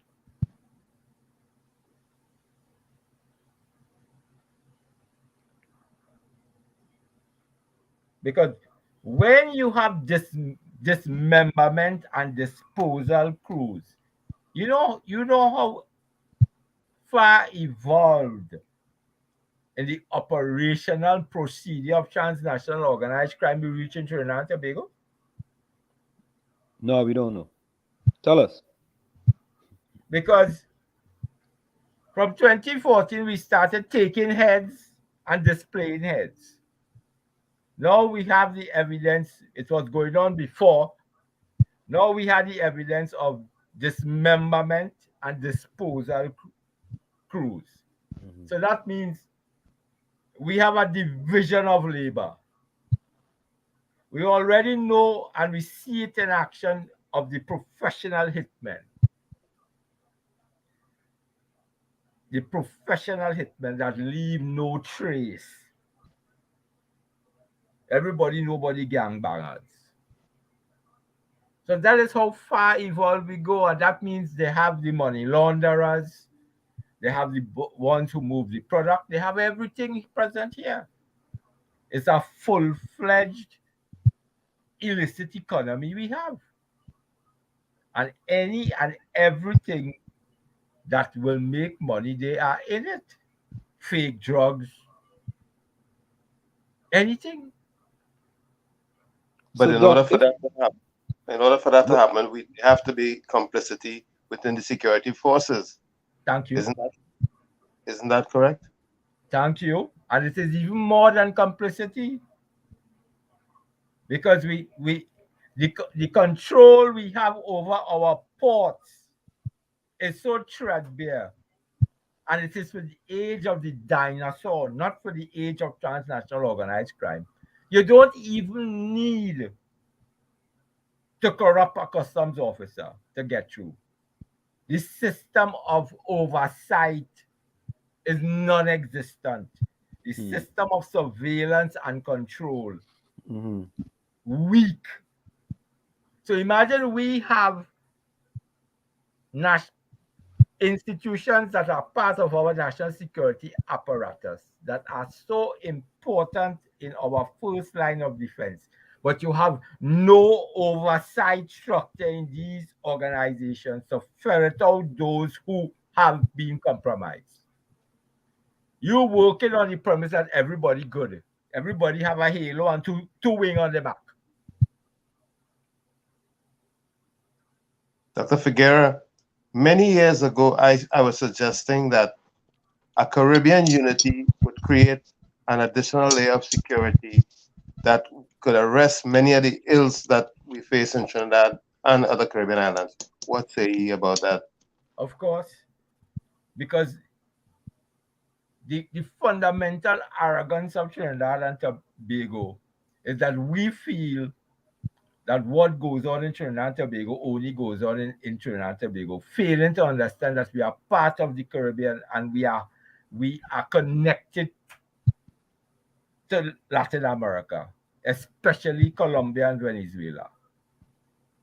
So therefore, it is necessary on a daily basis for us to monitor what is going on in the rest of the Caribbean island chain, pick up the trends and the practices and the operational procedures as what goes on in Venezuela and Colombia, for us to understand the terrain of criminality that Trinidad and Tobago is placed in. Don't feel Trinidad and Tobago, God is a Trini.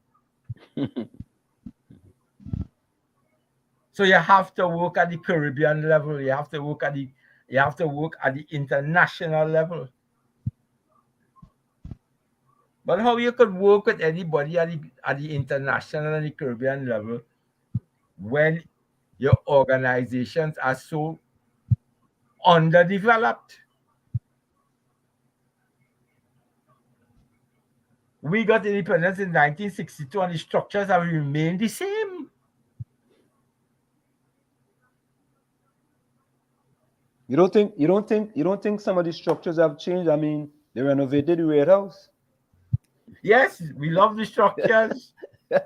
We love the structures because that is good political imagery. Yeah, we renovated the Prime Minister's house. Yes. and we hold an art collection for independence celebration. We had an art collection that move about and think why shots pelting outside with AR-15. Because the politics of race is the politics of me, myself, and I. But Doc, many people will say it seems like you're preaching doom and gloom. There's no light at the end of the tunnel. No, all I am is a pragmatic realist. Okay. I have lived long enough under this system. If there was a time in my life I was even involved in politics, so I could tell you about all the political nastiness. And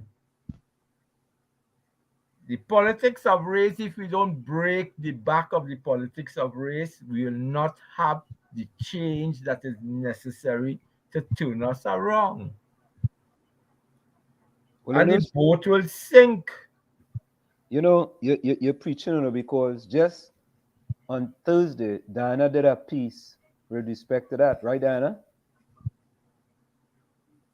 Yes, I did. Yes, I did. Yeah, you did a piece with respect to, you know, but Doc, if you look at it, right, I think the racial problem in Trinidad is totally different from the racial problems in the United States of America. Would you say that? Yes, it's completely different. Because you see, in Trinidad and Tobago, we have two majority non-white races. Right. So it is really black on black racism. Correct. America is a different reality. So what the reality of America, you can't apply to Trinidad and Tobago to understand us. But you know what's interesting, Doc, is that, you know, when you come to America, you know, that kind of race we have in Trinidad kind of goes away because on the census in this country, you know, there's nothing separating the black people in Trinidad and Tobago, both Indian and Afro-Trinidadians. You had to pick. You had to decide now, yeah. When the census come up and like if you go for a job, you have to decide is, well, you could be from Asia if you want to, or you have to be African American, right? And that's why I say America is a great equalizer. No, but you will pick the one that will be more beneficial to you in the United States of America, and that's being an African American. Yeah. Right. As opposed to when you're in Trinidad and Tobago.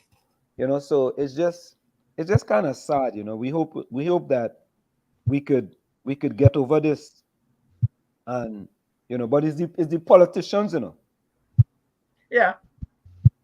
It's the politicians who are we in this quagmire. Go ahead, Tommy.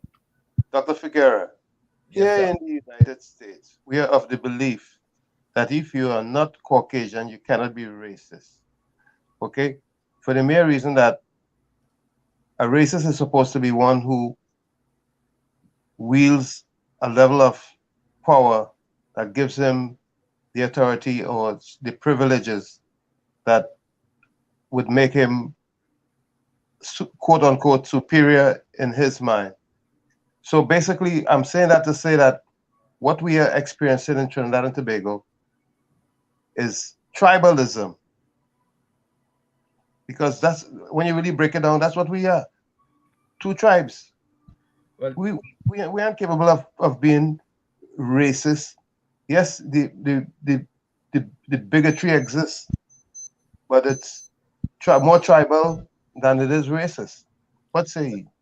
What I discovered when I studied it and I wrote about it is that we hate each other based upon our self-hate. And our self-hate is colonial in origin, and it comes from constantly comparing ourselves to massa and white supremacy, and ingraining in our mind what white supremacy tells us, what makes us less than human. So what I discovered in Trinidad and Tobago is that we will hate each other because we hate ourselves so much. And we continue to use white supremacist criterion to hate self and hate other. And that is why in Trinidad and Tobago, it is very problematic for us to carry this to a race war. Unlike white supremacists and Caucasians, carrying it to a race war is a logical end for them. That is why they created Adolf Hitler. Because for white supremacy, it is perfectly logical to exterminate the inferior non-white enemy. But in Trinidad and Tobago, the first thing you'll have to exterminate is yourself. Because you hate yourself because you are white. And you want to be white. Fano called it hallucinatory whiteness. And some top of the hour, coach. Doc, stick a pin right there. We're going to go for a quick station identification. It's in the village with DAT Triplets and WZYE 95.9 FM. We have with us in the village tonight no other than criminologist Dr. Darius Figueroa. And he have joined us many times in the past, and he always bring truth to power whenever he comes into the village. So stick and stay, don't go nowhere. We right back after this message. It's in the village with the DAT Triplets on WZYE 95.9 FM. You're listening to WZYE 95.9 FM. You are listening to WZYE 95.9 FM, the most influential name in Caribbean radio in the tri-state area. Broadcasting from East Orange, New Jersey, the most influential name in Caribbean radio. WZYE 95.9 FM.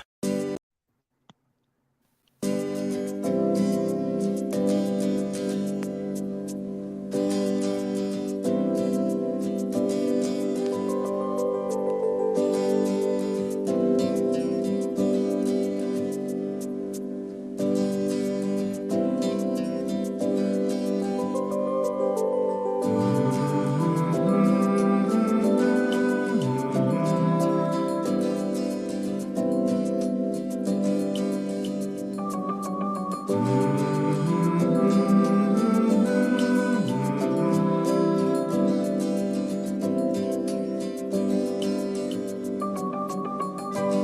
back the old time days. Bring back them old time ways.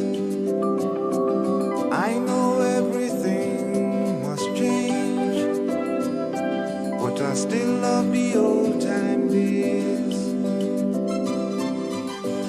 Used to be everyone could afford to live right, just to feel nice, didn't need no paradise. Now open your eyes, look around, smoke in the city, and what was pretty, crying out for sympathy.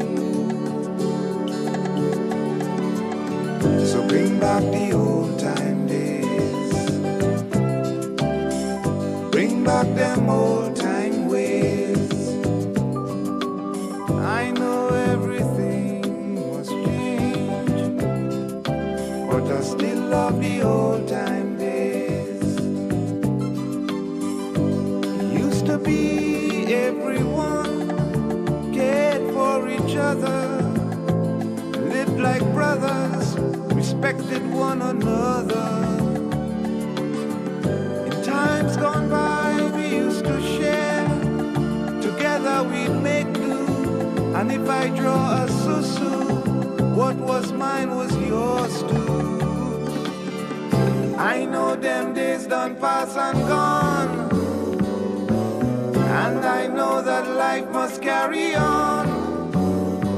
But if I must join in with the pack, then I going back, I going back, yeah, yeah, back to the old time days, back to them old time ways. I know everything must change, but I still love the old time days. Yes, bring back the old time days. Bring back them old time ways. I know everything must change, but I still love the old time days.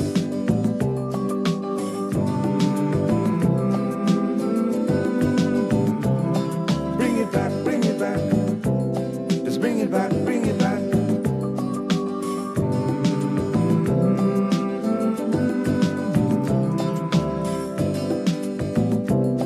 Bring it back, bring it back.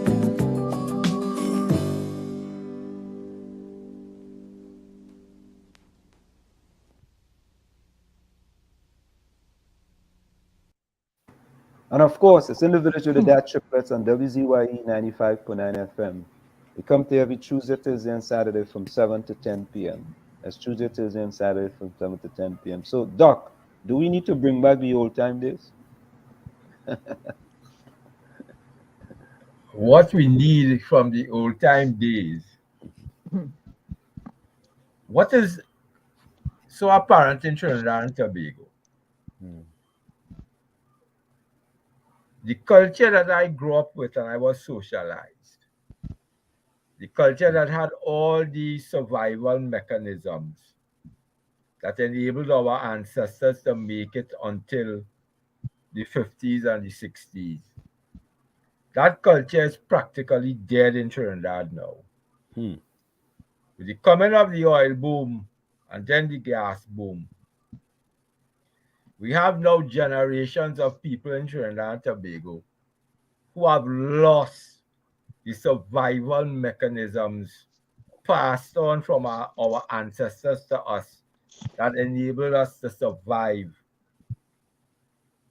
That has all been erased with North Atlantic consumerist behavior and consumerism. And I want it now, now, now, now, now. And I must get it now, now, now by any means necessary. So what you notice now with the reality of the world impacting Trinidad and Tobago and the inflation impacting Trinidad and Tobago, and when the cost of food in the market, I'm not even talking about the imported food, the vegetables and the produce that you're growing here, and the escalating price, that you reach a stage now where you simply don't buy those types of vegetables again. So therefore you have to fall back to the survival strategies that you were taught before the advent of this immediate gratification consumerist position. And what you look at is those who were never socialized like that, were never taught that. How are they coping with this changing reality of the cost of survival on the ground that is escalating every day? And they're definitely not outfitted for it. And that is another reality that is pushing the violence in Trinidad and Tobago. So what we notice now in Trinidad and Tobago is that so-called decent and respectable people have embraced gangland methods to mediate conflict in our society now. One of the reasons why the violence is so bad in 2022 is that you have a conflict with an individual, and in order to settle that conflict in their favor, you have individuals who are willing to call upon gangland to take you out for them. For a simple, basic conflict. So they call anybody they know, the family inside the game, anybody, the partner, you're willing to call in favor, to pay, just to have. And that is why you have people who are not connected to the game getting takeout in brutal gangland fashion. Because that is people just settling conflict. Basic and accepted conflict in society. So don't talk about one of the most violent resolutions generated is property conflict. It's landing. That is a common resort now to settle property conflicts. Go to gangland and let man walk up to you and empty the clip on you. So that is the level of interpersonal violence in the society. We talk about domestic violence, but the growing reality is more and more conflict is being resolved by the resort now to gangland methods to settle to take you out and settle it in your favor, because the reality is desire. Me, myself, and I must always get what I want. So it has now pervaded the society.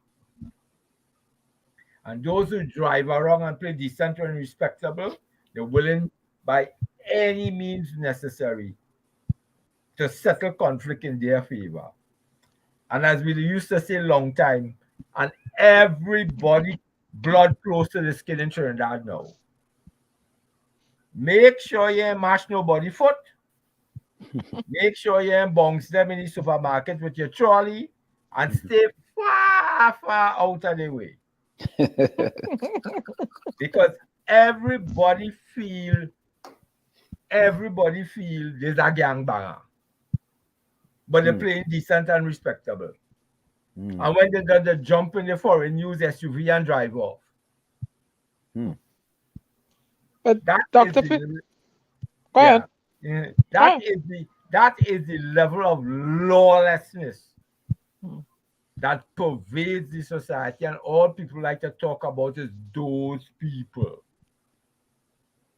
But it is a level of lawlessness that pervades those who love to walk around and feel that they are decent and respectable and inherently superior. Well, Dr. Figueroa, the I read in a newspaper article here on air where the new Prime Minister of Britain is referred to as a person of color. Yeah. Right? And they're not happy with, a black person, a brown person, in charge of them. So, and that's what prompted me to do that little thing with what's going on in Trinidad and Tobago. You're black, period. You're seen as a person of color. So, with this tribalism that's going on, they're destroying themselves. And for the most part, from the era that we grew up in, everybody got along, everybody gets along. But then somebody comes and shake the jar and they start to fight each other instead of looking at who's shaking that jar. Yeah. So and we have reached a stage in Trinidad and Tobago. Imagine we have a minister walking around with her chemically bleached skin. That is such a great example for others to follow. Mm-hmm. Well, we don't know if it's chemically bleached. Well, she looks markedly lighter. Well, you should see the before and after photos. That's why I say it looks markedly lighter. Mm-hmm. Yeah. A little more and with a face job and things like that, we get in a Michael Jackson. Oh God, Ansel. When talk about minister, one of the persons in the chat, who's Albert, says as long as there's PNM and UNC, the problems will always be there. He thinks PNM and UNC is dealing with having PNM and UNC is equivalent to having stage 4 cancer. He says. What say you about that? Well, they are the two products of the politics of race, and both sides enjoy impunity from the politics of race, because no matter what you do and what you fail to do, and I stress on fail to do, they are arrogant in their position that they will go back to the electorate and they will vote for them. Mm-hmm. And are the people ready for? Yeah. Are the voters ready for new dispensations? Are they ready? Well, we remember in times past, we have had change. And what happened in the times past when we have had change is that persons who they expect that would normally vote for PNM if they would vote came out and voted for the other side.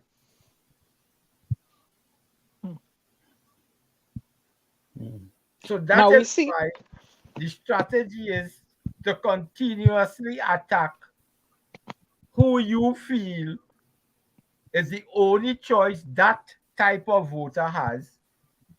So you continue to attack, but you don't need to continue to attack that person who ruled from 10 to 15 to feel that you're belittling her electability to that overwhelming majority who could come out and remove you in the next election. Because that is no viable alternative to us. Because you had your chance in 2010 and you walk on it. We see recently where keeps them going. Okay. We see recently where, I don't know if you all addressed it, I was away. I had to go back to the party that's being held in here. We see recently where Dr. Rowley and other ministers are expected to present themselves in court. Correct me if I'm wrong. Do you think that is the beginning? We're seeing the beginning of a change in judicial proceedings and the way things are handled judicially, or is this all a pappy show? No, but what is happening now is that from developments you are watching, you definitely smelling the blood on the water that you have lost the mandate of heaven. So everybody taking pot shots. Okay. So this whole issue now is with Gary Griffith, who Rowley resurrected from the dead. He created his own monster. Yes. Because he should not have been touched with a 10-foot pole. That's what Andy said. Mm-hmm. Yes. So you give him its flaws. So you give He him has its flaws. Go ahead. He gave him mouth-to-mouth resuscitation. Yes, more than that. He bring a whole crash wagon and wake him up. And then, Ooh. after you resuscitate him, he give him mouth-to-mouth resuscitation and bring him back to life, man. Mm-hmm. You have to get rid of him again. And then bring him back to life and unleash him on us. On himself. So he will talk about is the biggest mistake he ever make and things like that and etc. But he lives in a glass tower. He don't live on the ground like us. And the fact of the matter is that indicates to you the psychological makeup of this angelic maximum leader. Angelica continues to insist on angelic qualities. Ooh. Speak. Right? Speak. Tell the story. And that leads us now into the entire bacchanal with Nelson King's Council. Oh boy. A disaster. So you know what you just imagine, this thing ends up in front of the Privy Council. Oh God. And the Privy Council rules that your erstwhile AG had no authority under law to make no deal with the man. Oh boy. You could imagine that? Like real bacchanal there. Well, that will take another 20 years, though. That will take another No, but Dr. Figuera, it will reach the bench fast. You think so? Yeah, the wheels of justice go turn, and they go turn fast close to election. What I really want to know if in our lifetime we would see we will see the backs and the end of both the UNC and PNM. That's what I'm trying to figure out. So what is happening now is that both of them in collapse. Mm-hmm. And they fail to recognize that.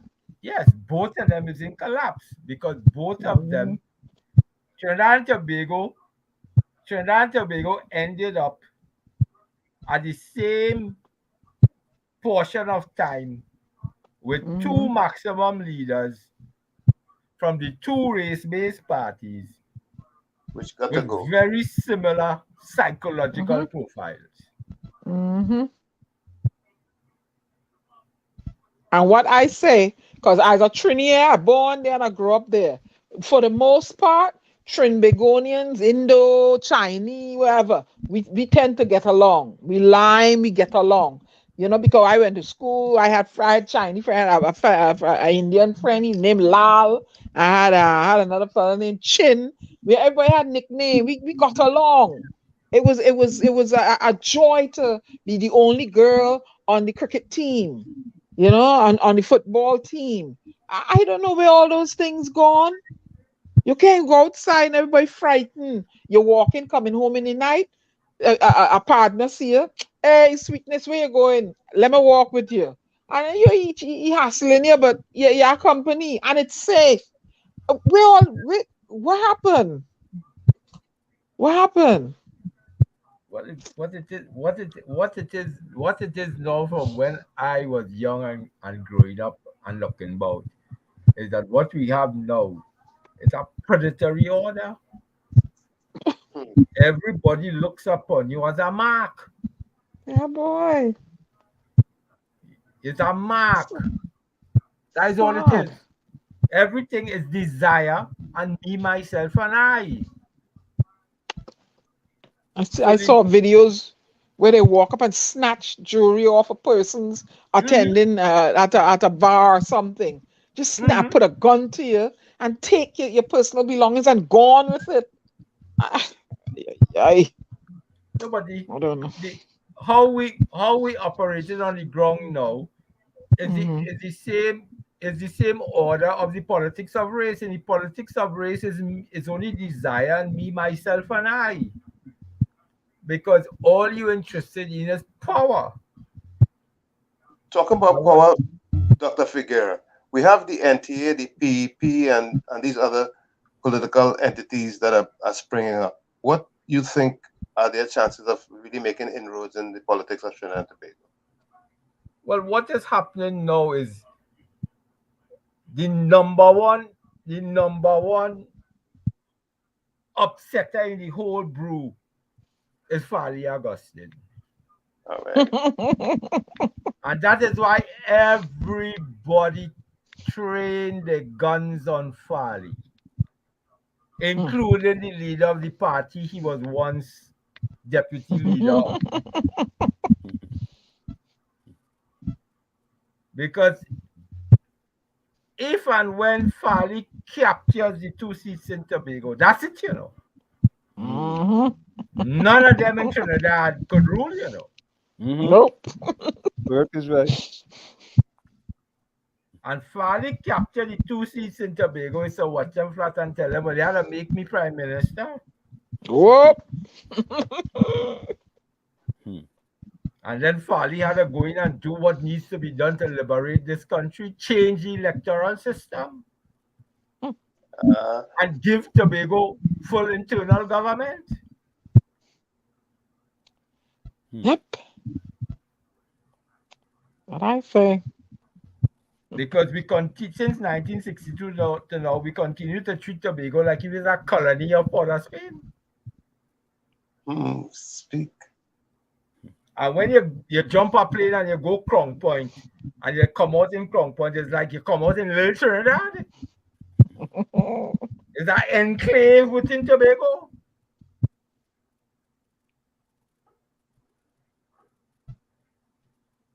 So these are the fundamental realities.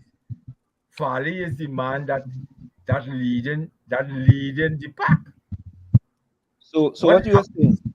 In Trinidad, we will watch and see. I watch closely as Mrs. Teixeira making the run. You know, as you say that, what is your opinion on Mrs. Karen Nunes Teixeira? Well, Mrs.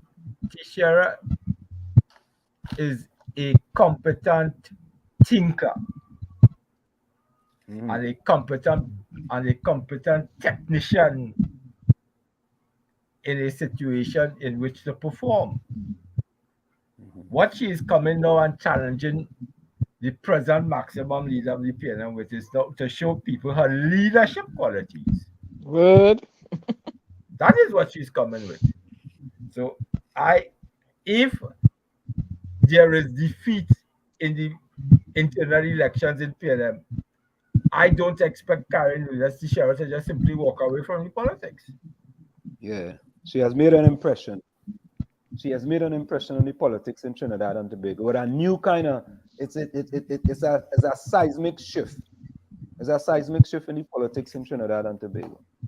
The most lucid and potent critique of Rowley's PNM comes from Nunes Teixeira. When you listen down and listen to Nunes Teixeira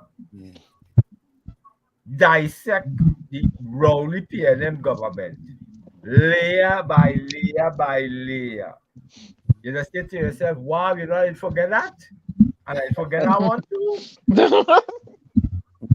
Now, Dr. Figueroa, if let's say she's not successful on seating Rowley as the leader of the PNM, would you advise, or do you think it would be a good advice to her to join another political entity?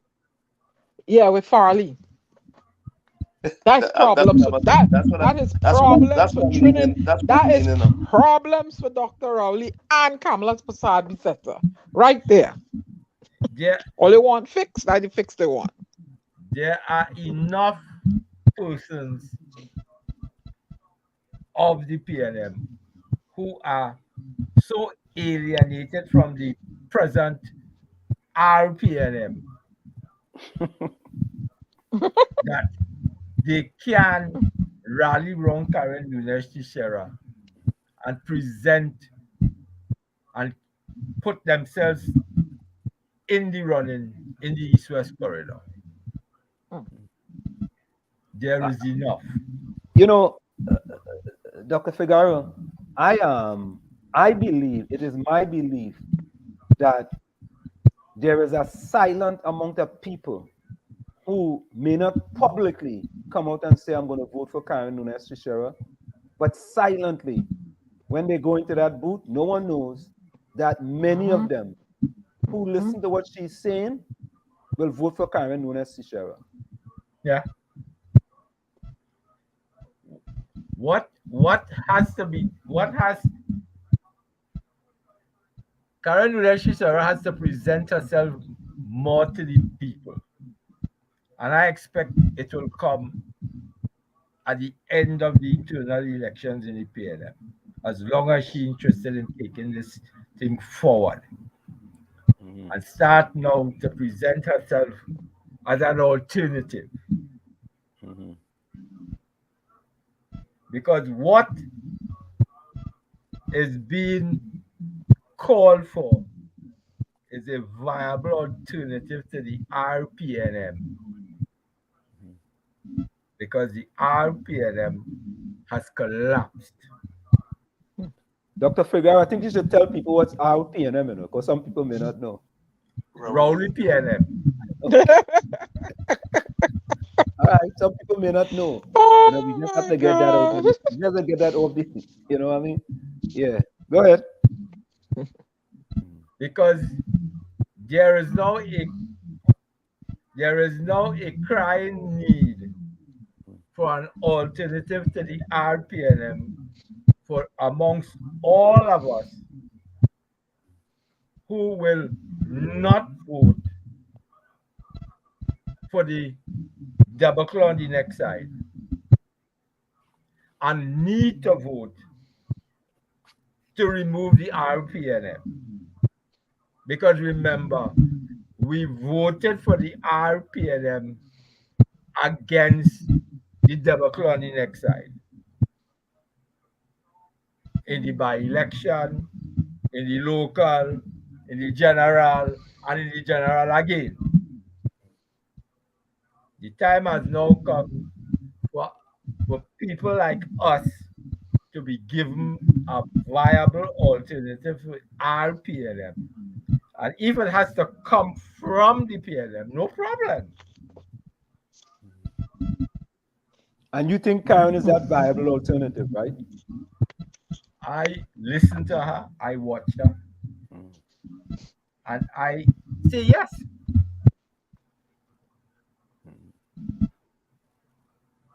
I say yes, a different type of leader.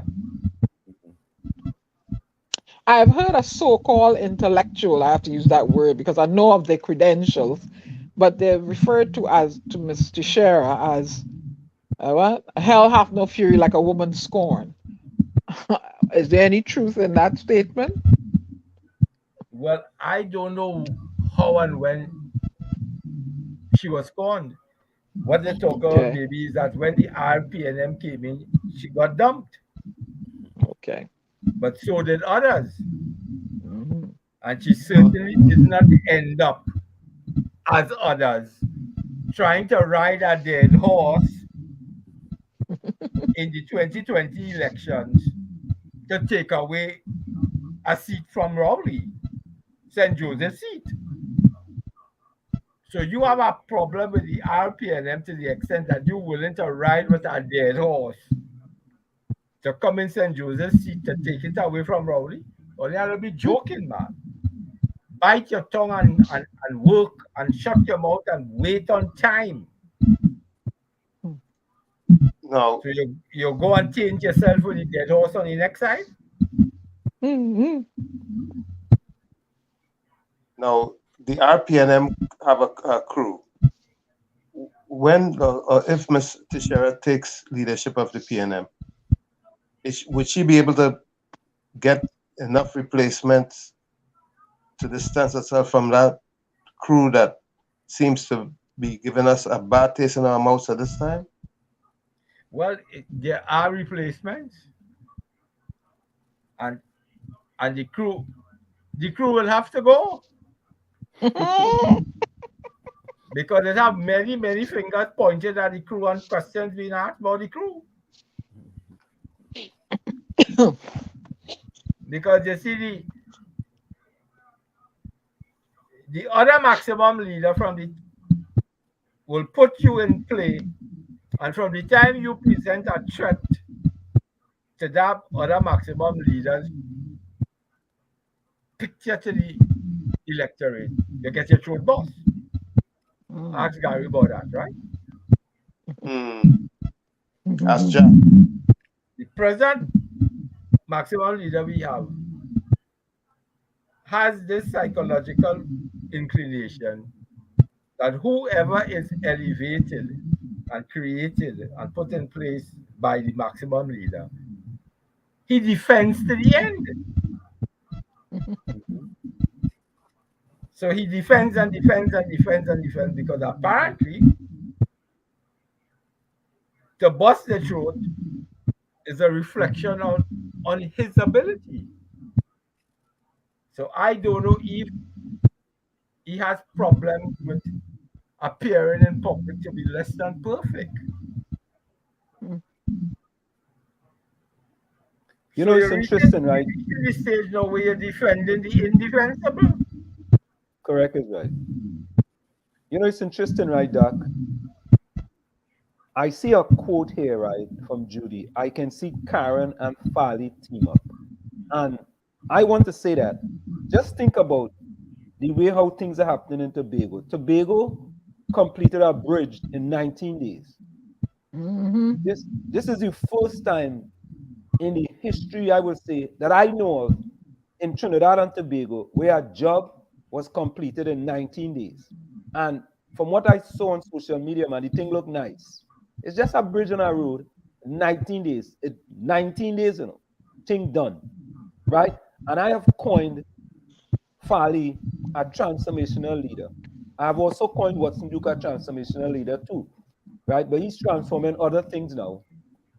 You know, while Fali's transforming Tobago into a serious island, right? So even compete with Trinidad and other islands of the Caribbean. You see?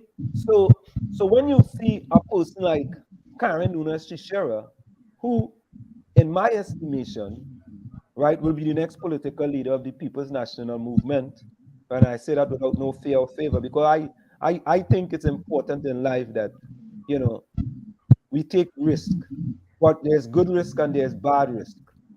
You see? And the PNM, I'm just talking about the PNM, the PNM needs a change. And here is why, Doc. Trinidad and Tobago is supposed to be a democracy.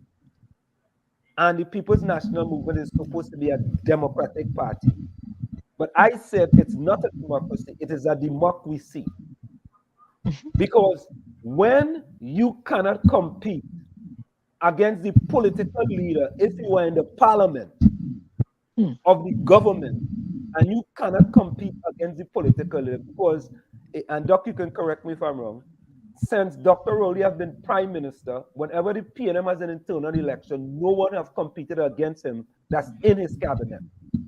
I think in 2014, Mrs. Penelope Beckers went against him when they were in opposition, right? And since then, no one has gone up against, you know, Prime Minister Rowley. And furthermore, Brian Manning was going up against Dr. Nyan Gatsby Dolly for vice chairman. And all of a sudden, something come out of the sky, something dropped down from Mars and come to Trinidad and tell Brian Manning, look, take this excuse and tell the people why Dr. Rowley told you. I mean, why you couldn't go up for the position anymore. So he come out publicly and he said he can't. And then there are two others as well who dropped out of the race. So it seemed to me that it's not a democracy. What do you say? Well, what I have noticed is that the plays with the internal elections in the RPLM reminds me of the old and new UNC. So what has happened now is that the perceived differences between the new UNC and the RPLM only exist in the minds of racist beholders. But there is no difference. There is no difference at all. In both parties, democracy is a simple term that we use and we bandy about.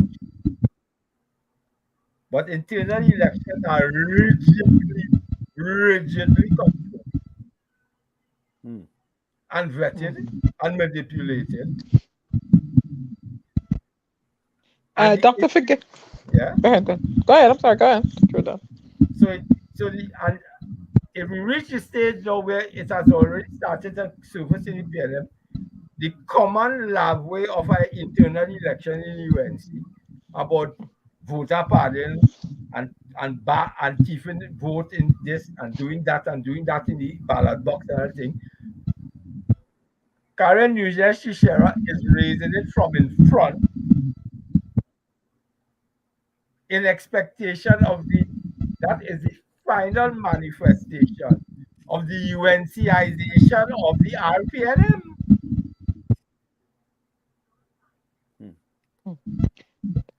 Dr. Figueroa, don't you think that in coming elections in Trinidad and Tobago, the youth vote will probably be the one to transform, send a message at the polls that listen here, we don't want the same old, we want something new?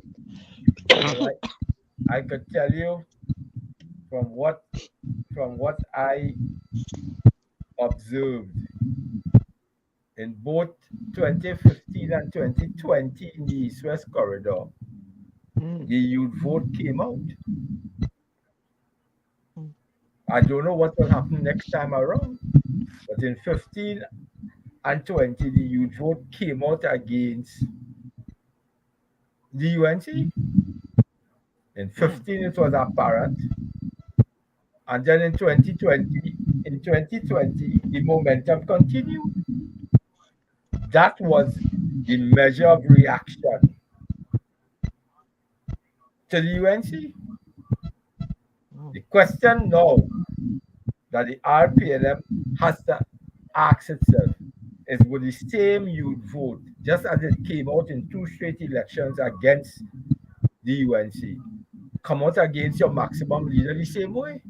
And remember, in 86 with the UNC, in 86 with the NAR, and in 1996 with the UNC, on 2 elections, last 3 elections, then Kamla in 2010, 4,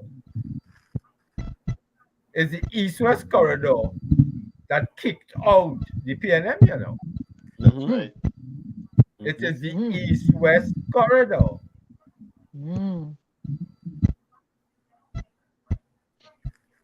But against this backdrop with your unemployment number, the crime coming out of the COVID, the pandemic, you think it will have a lingering bitter taste all the way up to general election? Well, it is not going to get any better.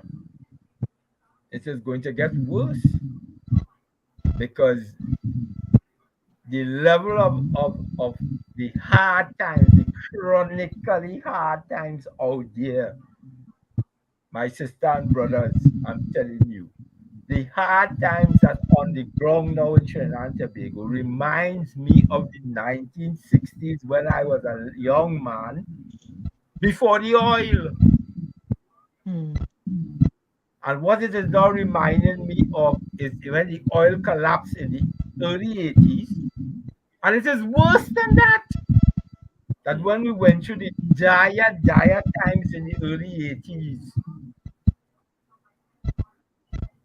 when it was seriously hard times with all the dislocation from the collapse of the oil and the businesses going bankrupt and things like that. No, presently, it's worse than that. Mm.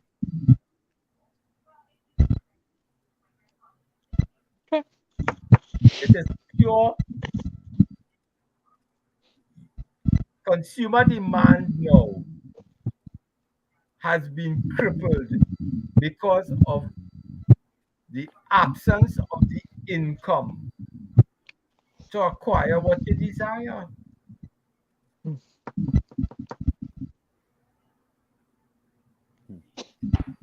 And that is what have people seriously so crazy. So it is not going to get better, because what is happening to us is that the false promises of the economy, where you have these four giants dominating the private sector, the local private sector, who are all glorified commission agents, importing and selling and burning up the foreign exchange that they don't generate.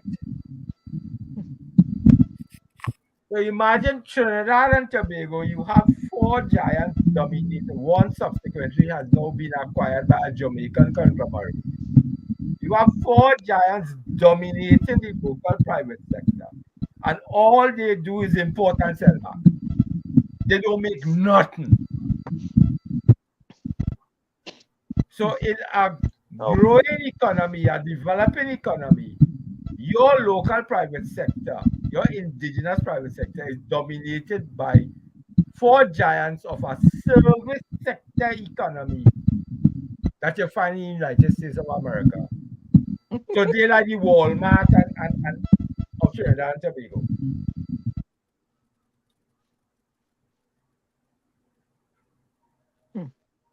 Someone is asking, do you see, what is your opinion of Philip Edward Alexander in office? I laugh. Before I cry. Judy, I'm sorry. Oh. Highly, I'm sorry. I will tell you about Highly, buddy. We have some, you know, in this village here, Dr. Figaro, we have people from all different parties. We have UNC, we have PDP, we have PDP, we have PNM. So you know, when somebody says something, right, indifferent and about he forget BLP. or BLP, yeah. Barbados Labour Party. No. We talk about Trinidad and Tobago. Yeah. So what's your opinion? Oh, you already give it already? That joke. Highly sorry. No, not. The individual has good intentions and everything else, but correct is right. Yeah, he does. But the individual is not a frontline performer. Oh. No. What exactly do you mean by that? What do you mean by that?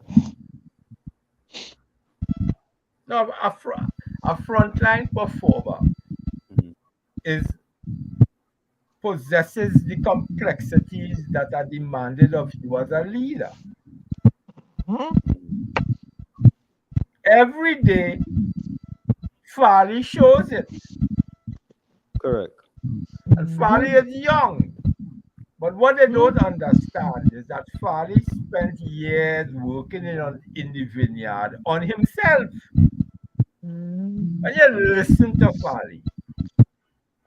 And you listen well to Farley. Farley's an intellectual, you know. He's an intellectual that chose to be a politician because he wants to carry out a vision he has for Tobago. Next thing you realize about Farley is that Farley reads. Farley knows what is going on in the Caribbean, and he knows what is going on in the world.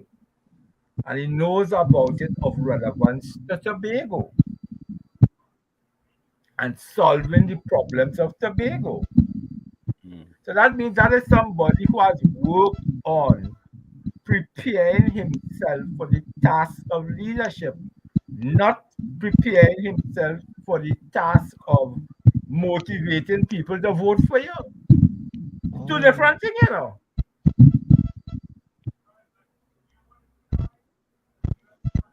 So in other words, Farley is in the Williams mode. Williams was developing himself as an intellectual and a thinker, not for political reasons, because that was his personal quest for knowledge. And then Williams decides now to go into politics. And he's using this intellectual foundation in his political career. But Williams, the thinker, the intellectual, always dwarfed Williams, the politician. Dr. Figueroa, earlier you were talking about the four conglomerates that are running Trinidad economy and their importation of goods that are needed. Is it possible, or would it be possible, for us in Trinidad to put together a system so that we can become self-sufficient in some of the importations that are being made? What is happening to us now is that there is a big talk about agriculture, right? And when you speak to the farmers, and I'm talking about young people who are farmers, right? The future. And they start to tell you about all that is wrong that they have to deal with on a daily basis. And then I ask them, I say, well, nothing ain't getting put in place. They say yes. So they talk about labor, right? They talk about thieving. You plant and then come and reap. And the latest thing now, when they come in to reap, they put some AR-15 shots on you. Right? You talk about marketing. You're selling to people who providing goods and services to the government. Your money always late because the government always late to pay them. Right? We ain't even reached the part yet about the skyrocketing cost of inputs in fertilizer, seedlings, etc., etc. They're talking to you and telling you about basic reality.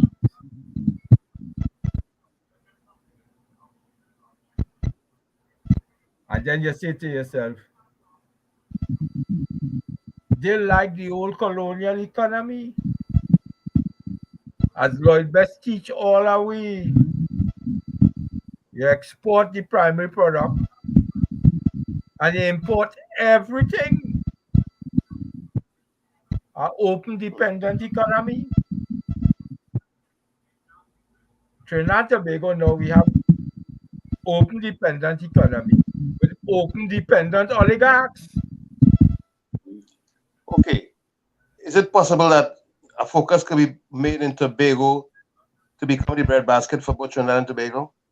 Would you think that Tobago is probably a safer spot for that? Well, I was always taught that Tobago always was the breadbasket until Flora came, Hurricane Flora. What I see happening in Tobago with the way Farley and the team, because when I worked in Tobago, I learned that the THA was already setting up linkages within the Tobago economy to maximize their natural resources, the gift of the sea, the gift of the land. And what is happening now is that it has reached a stage now where it has now to go to the next level. They were always doing that over the years.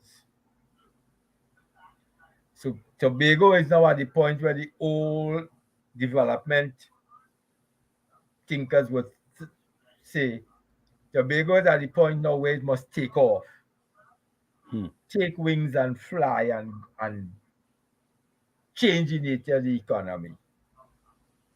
Because remember, Tobago never had no energy Dutch disease.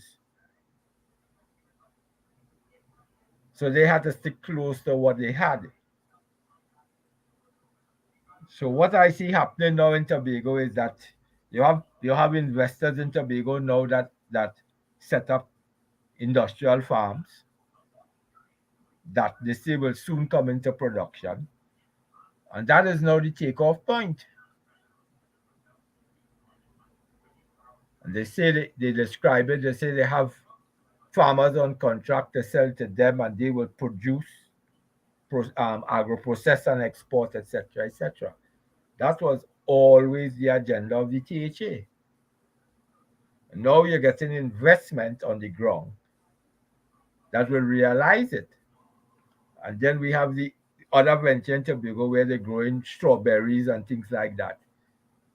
Because the realization out there is that you will get traction in Tobago with those types of projects from the people rather than in Trinidad. That is exactly what the young farmers talk about. The traction you get amongst the population in Trinidad. So, Doc, before we go, let me just do a little quick things here. So, Ken John, Hailey, Judy, Rose, Carice. I didn't see my friend Eugene Julian tonight, so I don't know what's going on. Yeah, he is in the chat. Nadia, he's in the chat? Yeah, he procured his device really early from his significant other. All right, you notice I didn't say anything about that, right? Dial Super Sad if you're still there. You know, Eugene Julian, if you still have your device. Nadia and Takesha. So Doc, with the few minutes we have left, right? Anytime you come into the village, you share a wealth of knowledge. And it is very surprising to us, a person with your wealth of knowledge. You're going to label him as mad. Yes, basically sitting on the sidelines, or as they say in football, with the soccer world, you're sitting on the bench. You know, you have but we here at WZYE 95.9 FM cherish your experience and knowledge, and you come, and whenever you come here, it's a wealth of knowledge that's imparted on the people that are in this village here, and we do appreciate that. So before you go, can you give us one or two solutions you think that would help us with the crime problems that we are experiencing now in Trinidad and Tobago? The most important measure to implement is that you have to upgrade your entire national security apparatus and your other key agencies as the BIR, the DPP, etc. And focus upon transnational organized crime in Trinidad and Tobago and their operatives. It's as simple as that. You have now to engage. And that pool of aliens we have living in the country as if it is their colony. you start focusing on them now. You have to shut down the trafficking pipeline from Florida. So, in other words, what you have to do is do your job. Know where the threat is, know the nature of the threat, and move to mitigate the threat. This is no rocket science. This is ordinary work that you must do in your day when you belong to a national security apparatus. The fact of the matter is, you can blame the apparatus, but remember the apparatus is under the control of politicians. And that is where the problem lies.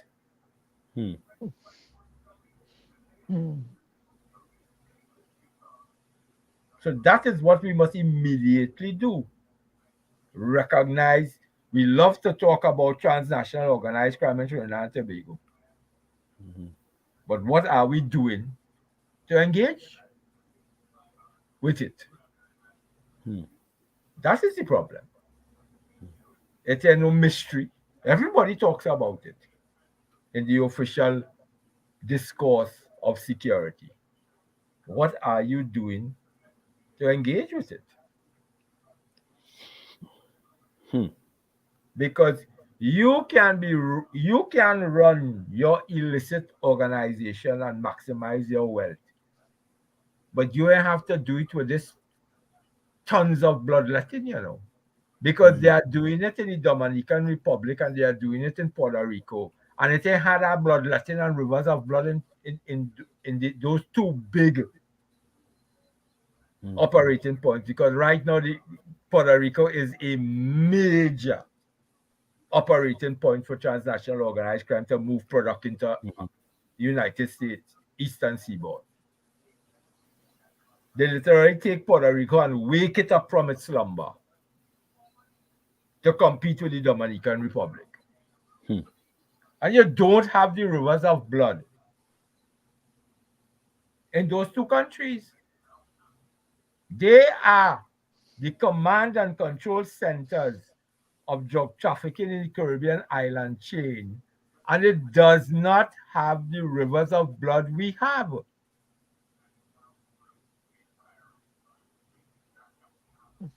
So they are keeping to the model. Why not in Trinidad and Tobago? And you would expect that two of them were supposed to be the most violent societies in the Caribbean? Correct is right. They are not. They are not. Jamaica has a violent record, though. Yes, and Jamaica is no command and control center. And Jamaican violence stems from the years of the political wars, where you arm your militias to kill your political enemies. Politics. Politics at its best. Politics destroy Jamaica. So, Doc, hold for a minute here. We're going to go for a quick station identification. When we come back, we're going to wrap up. It's In the Village with the DAT Triplets on WZYE 95.9 FM. We come to you every Tuesday, Thursday, and Saturday from 7 to 10 p.m. That's Tuesday, Thursday, and Saturday from 7 to 10 p.m. Folks, don't forget to put your closing comments in the chat, and as we go to this break here on WZYE 95.9 FM. We'll be right You're back. Listening to WZYE 95.9 FM. You are listening to WZYE 95.9 FM, the most influential name in Caribbean radio in the tri-state area. Broadcasting from East Orange, New Jersey, the most influential name in Caribbean radio, WZYE 95.9 FM. So just before you go, Doc, again, we appreciate you joining us here in the Village of the DAT Triplets on WZYE 95.9 FM. You think the current ACOP has to take any blame for the drastic increase in crime in Trinidad and Tobago? No. He doesn't have to take any blame, because just just as how Gary Griffith didn't take any blame when it started to rise on his watch. The fact of the matter is, we speak about the TTPS in Trinidad and Tobago as if it is Superman. All the AR-15s flooding Trinidad and Tobago, what the police doing? The police is not customs and excise. So you refuse to recognize the limitations to the TTPS under law. You refuse to recognize that the type of policing the politicians since 1962 have demanded from the TTPS has kept the old colonial TTPS alive,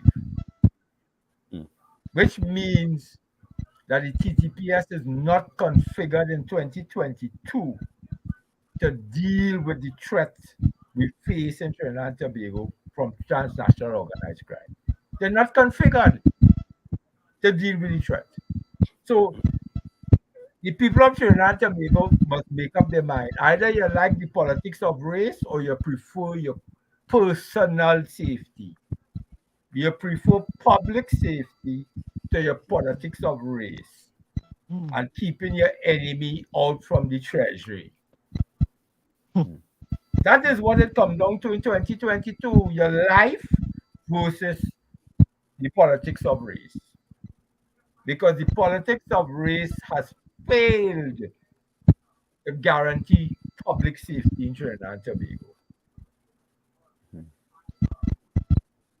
So, Doc, we want to say thank you so very kindly, and we close on that note, man. It's always a pleasure. This was a little marathon, but it's an educational marathon for many people who want to be informed, from a crime perspective in Trinidad. What are some of the solutions that, could bring to bear in Trinidad and Tobago to deal with this runaway crime in Trinidad and Tobago? Any closing words before you go? Well, it is again a pleasure to meet with you all in the village. My extended family across the seas. Correct is right. Thank you, Doc. Thank you. Thank you. Thank you, man. Thank you. Thank you, Dr. Figueroa. Thank you. Good night to all. All right. Here in the village, you'll always be a doctor. Don't mind what they do at UE. Yes. I'll subsequently give you all the story about that now too. Yeah, we got to talk about that story. We got to talk about that story. Another time. Yes. All right. Good night. Okay, good night. Bye. All right. It's always interesting, man. Knowledge, boy. Knowledge. And, boy, I don't know why we don't want to hear. It's interesting, right? That when a person wants to impart knowledge on you, you just try to destroy them, discredit them, dismiss them, and demonize them. All right? If they may not be saying what you want them to say. Right? But if you say what they want you to say, right, they'll prop you up. They'll say all kind of nice things about you. Even though you are trying to better the country for all the people in the country, or for most of the people in the country. You see, it is sad, but that's the way of life in Trinidad. That's why I keep saying, in Trinidad and Tobago, until people decide that we want to have a true democracy, it's basically just a democracy. It's a democracy, and it goes on both sides of the political divide, because no one from inside Mrs. Kamala Prasad Processor party was able to contest against her for the political leader. No one, right? If you want to talk truth to power, and that shouldn't be. And to me, if the UNC people is allowing that, that's up to them. They can say whatever, they do whatever they want. But that's unacceptable. That's not a democracy. Or maybe that's what we want for democracy in Trinidad and Tobago. I don't know. But I guess also this is also a test too for the PNM for this for Karen's flight, because you are right. This is a test. because at the end of the day, when the bell rings and the show is over, we'll find out for sure whether she was treated fairly or hypocritically or in a hypocrisy. She was defeated as opposed to winning the battle and losing the war. Well, Tommy, I want to say, I want to think that this upcoming election here in the PNM, I think that things may change. I'll put it that way. I'll put that way, that things may change. Well, God forbid that a hanky-panky takes place in this the PNM election. That'll be the straw that could break the camel's back. Well, that's what I'm telling you. I think things may change. Now that their eyes are on them as far as how they're going to run that, I think transparency and accountability is the order of the day now. You know, you can't do no handsy-pansy now. You really can't. Because if after the election and them ballot boxes gone in somebody placed with a coal pot and a bicycle and macaroni pie and ham, is it gonna be trouble in the camp. I'll put it that way. You know. But you know, guys, again, I want to thank you all. This I only have, I think, one more weekend of going away to run. So I wanna thank you. I mean, going away with the team. I want to thank you guys so very much for holding the fort down. I want to congratulate you and your team for doing well, because it's 10 gold medals you guys won. Who tell you I win 10 gold medals? 10. I'm just predicting.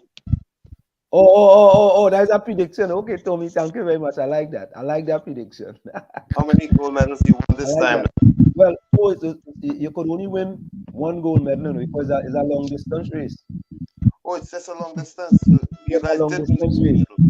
Yeah. It's a long distance race rather than a track meet. It's cross country. So you know. So you did win the goal. No, Tommy boy, we gotta discuss that another day. But cross country is very competitive we are in the Big East, and in the Big East we have Villanova, Georgetown, Connecticut, Butler, one of the most competitive cross country division in the country. You know, but we were competitive. When I say shoes bigger than the dance. Oh, of course, in track and field. Was big in the dance. Yeah. As a matter of fact, the coach showed the 1981 indoor Big East champion. We won the first Big East championship for Seton University. That was in 1981. You know, way back then. And yours truly was the captain of the team. But then we go talk about that another day. So let's go. Any closing comments, Diana? Closing comments. I was about to go in my bed.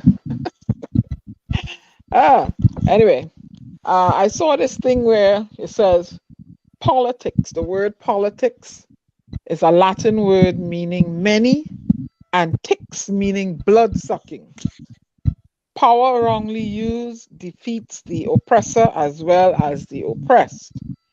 And it is the duty of youth to war against indiscipline and corruption, because they are the leaders of tomorrow. And the life of the nation is secure only while the nation is honest, truthful, and virtuous. And to oppose corruption in government is the highest obligation of patriotism. Diana Bensky, your global ambassador and poet, bidding you auf Wiedersehen. Good night, beloved people. Thank you. So folks, of course, again, you know, it's very simple. Martin Luther King says you don't have to see all the flights in the staircase. You don't only have to see the first flight. And Frederick Douglass says power concedes not without a demand. It never did and it never will. From where I said this is it, the clock on the wall, so that's all I like to say what I've got to go. Remember, hard work beats talent when talent does not work hard. And for every 60 seconds of anger, you lose 1 minute of happiness. See you. Same WZYE time, same WZYE channel. Later. Go ahead, Tommy. You know, I still believe we have to truly love our country, love ourselves. But first, they say love your God, which is truthful. But we have to realize that love will put us in a different place as a nation. And to that end, I would like to say what Spike Jonesy says. He says, the heart is like a box. The heart is not like a box that gets filled up. It expands in size the more you love. The heart is not like a box that gets filled up. It expands in size the more you love. So, with that being said, I'd like to say again, once and for all, we have to love each other in Trinidad and Tobago and love our country if we have to get it back to some sense of normalcy or decency. A pleasant good night to each and everyone. It's been a pleasure being here in the village. Looking forward to our next session. Love you all. Good night. Yeah. Thank you very much, Tommy. It's appreciated. Thank you. Okay, let me go to the chat here and read some. Oh, Albert Montano, if you're still there too, put closing comments. Rose, you as well. Yeah, Albert, I just, you know. Hailey says, people always choose the thief, not God. Okay. What boy? Albert on Facebook tonight, boy. Albert, good night to you too. Yeah, Albert, go on Facebook now, boy. Hailey says, a piece of paradise is hard to come by living in Trinidad. If I was in Trinidad, I would have to be a criminal because maybe a fast life is more peaceful. What, Albert? Ali, I don't know about that, boy. I don't know about that. And some hugs and kisses. Thanks for having Doc on the village families. Okay, thanks to Tommy and Diana. Thank you. Thank you, Dr. Darius Figueroa. One love. Yeah, Dr. Darius Figueroa is outstanding, man. Judy says, I want to see betterment for all with a safe, happy TNT. Full 100. Ken John says, blessings and good night, my friends. Keep safe. All of you, blessings. And my friends, keep safe. Judy says, universal blessings. Good night, village family. Universal blessings to all. Happy week. And folks, I'd like you guys to log on tomorrow as well. We're going to be live streaming the Karen Nunes Shishera launch, right? So, I mean, just log on. You know, maybe you guys might get to ask a few questions tomorrow night. So log on. We're going to... Give the time.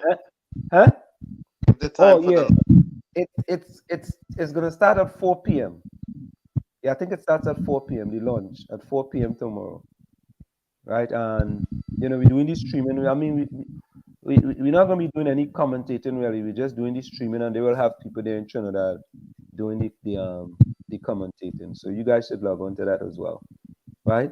So Nadia says, "Blessed night, everyone. Stay safe until." Rose says, "Good night. Be safe until next show. Love you all. Thank you very much, Rose." Albert said good night, Anselm, Tommy, and Diana. Thank you very much.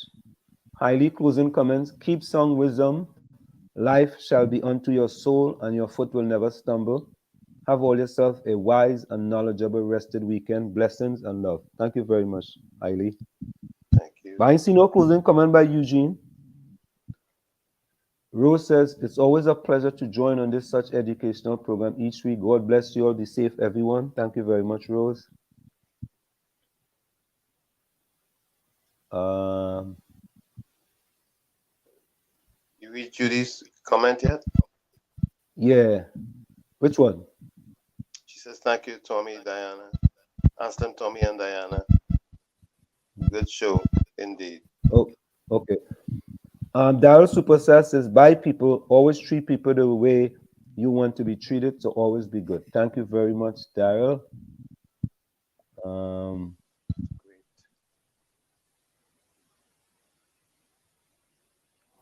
Let me see.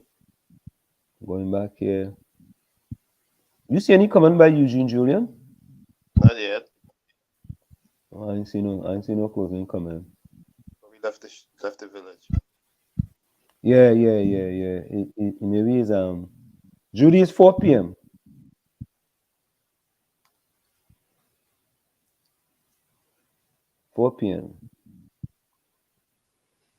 Okay, folks, we're gonna go out with preacher. Okay, folks, good night. Yeah, take care. Yeah.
She has nothing to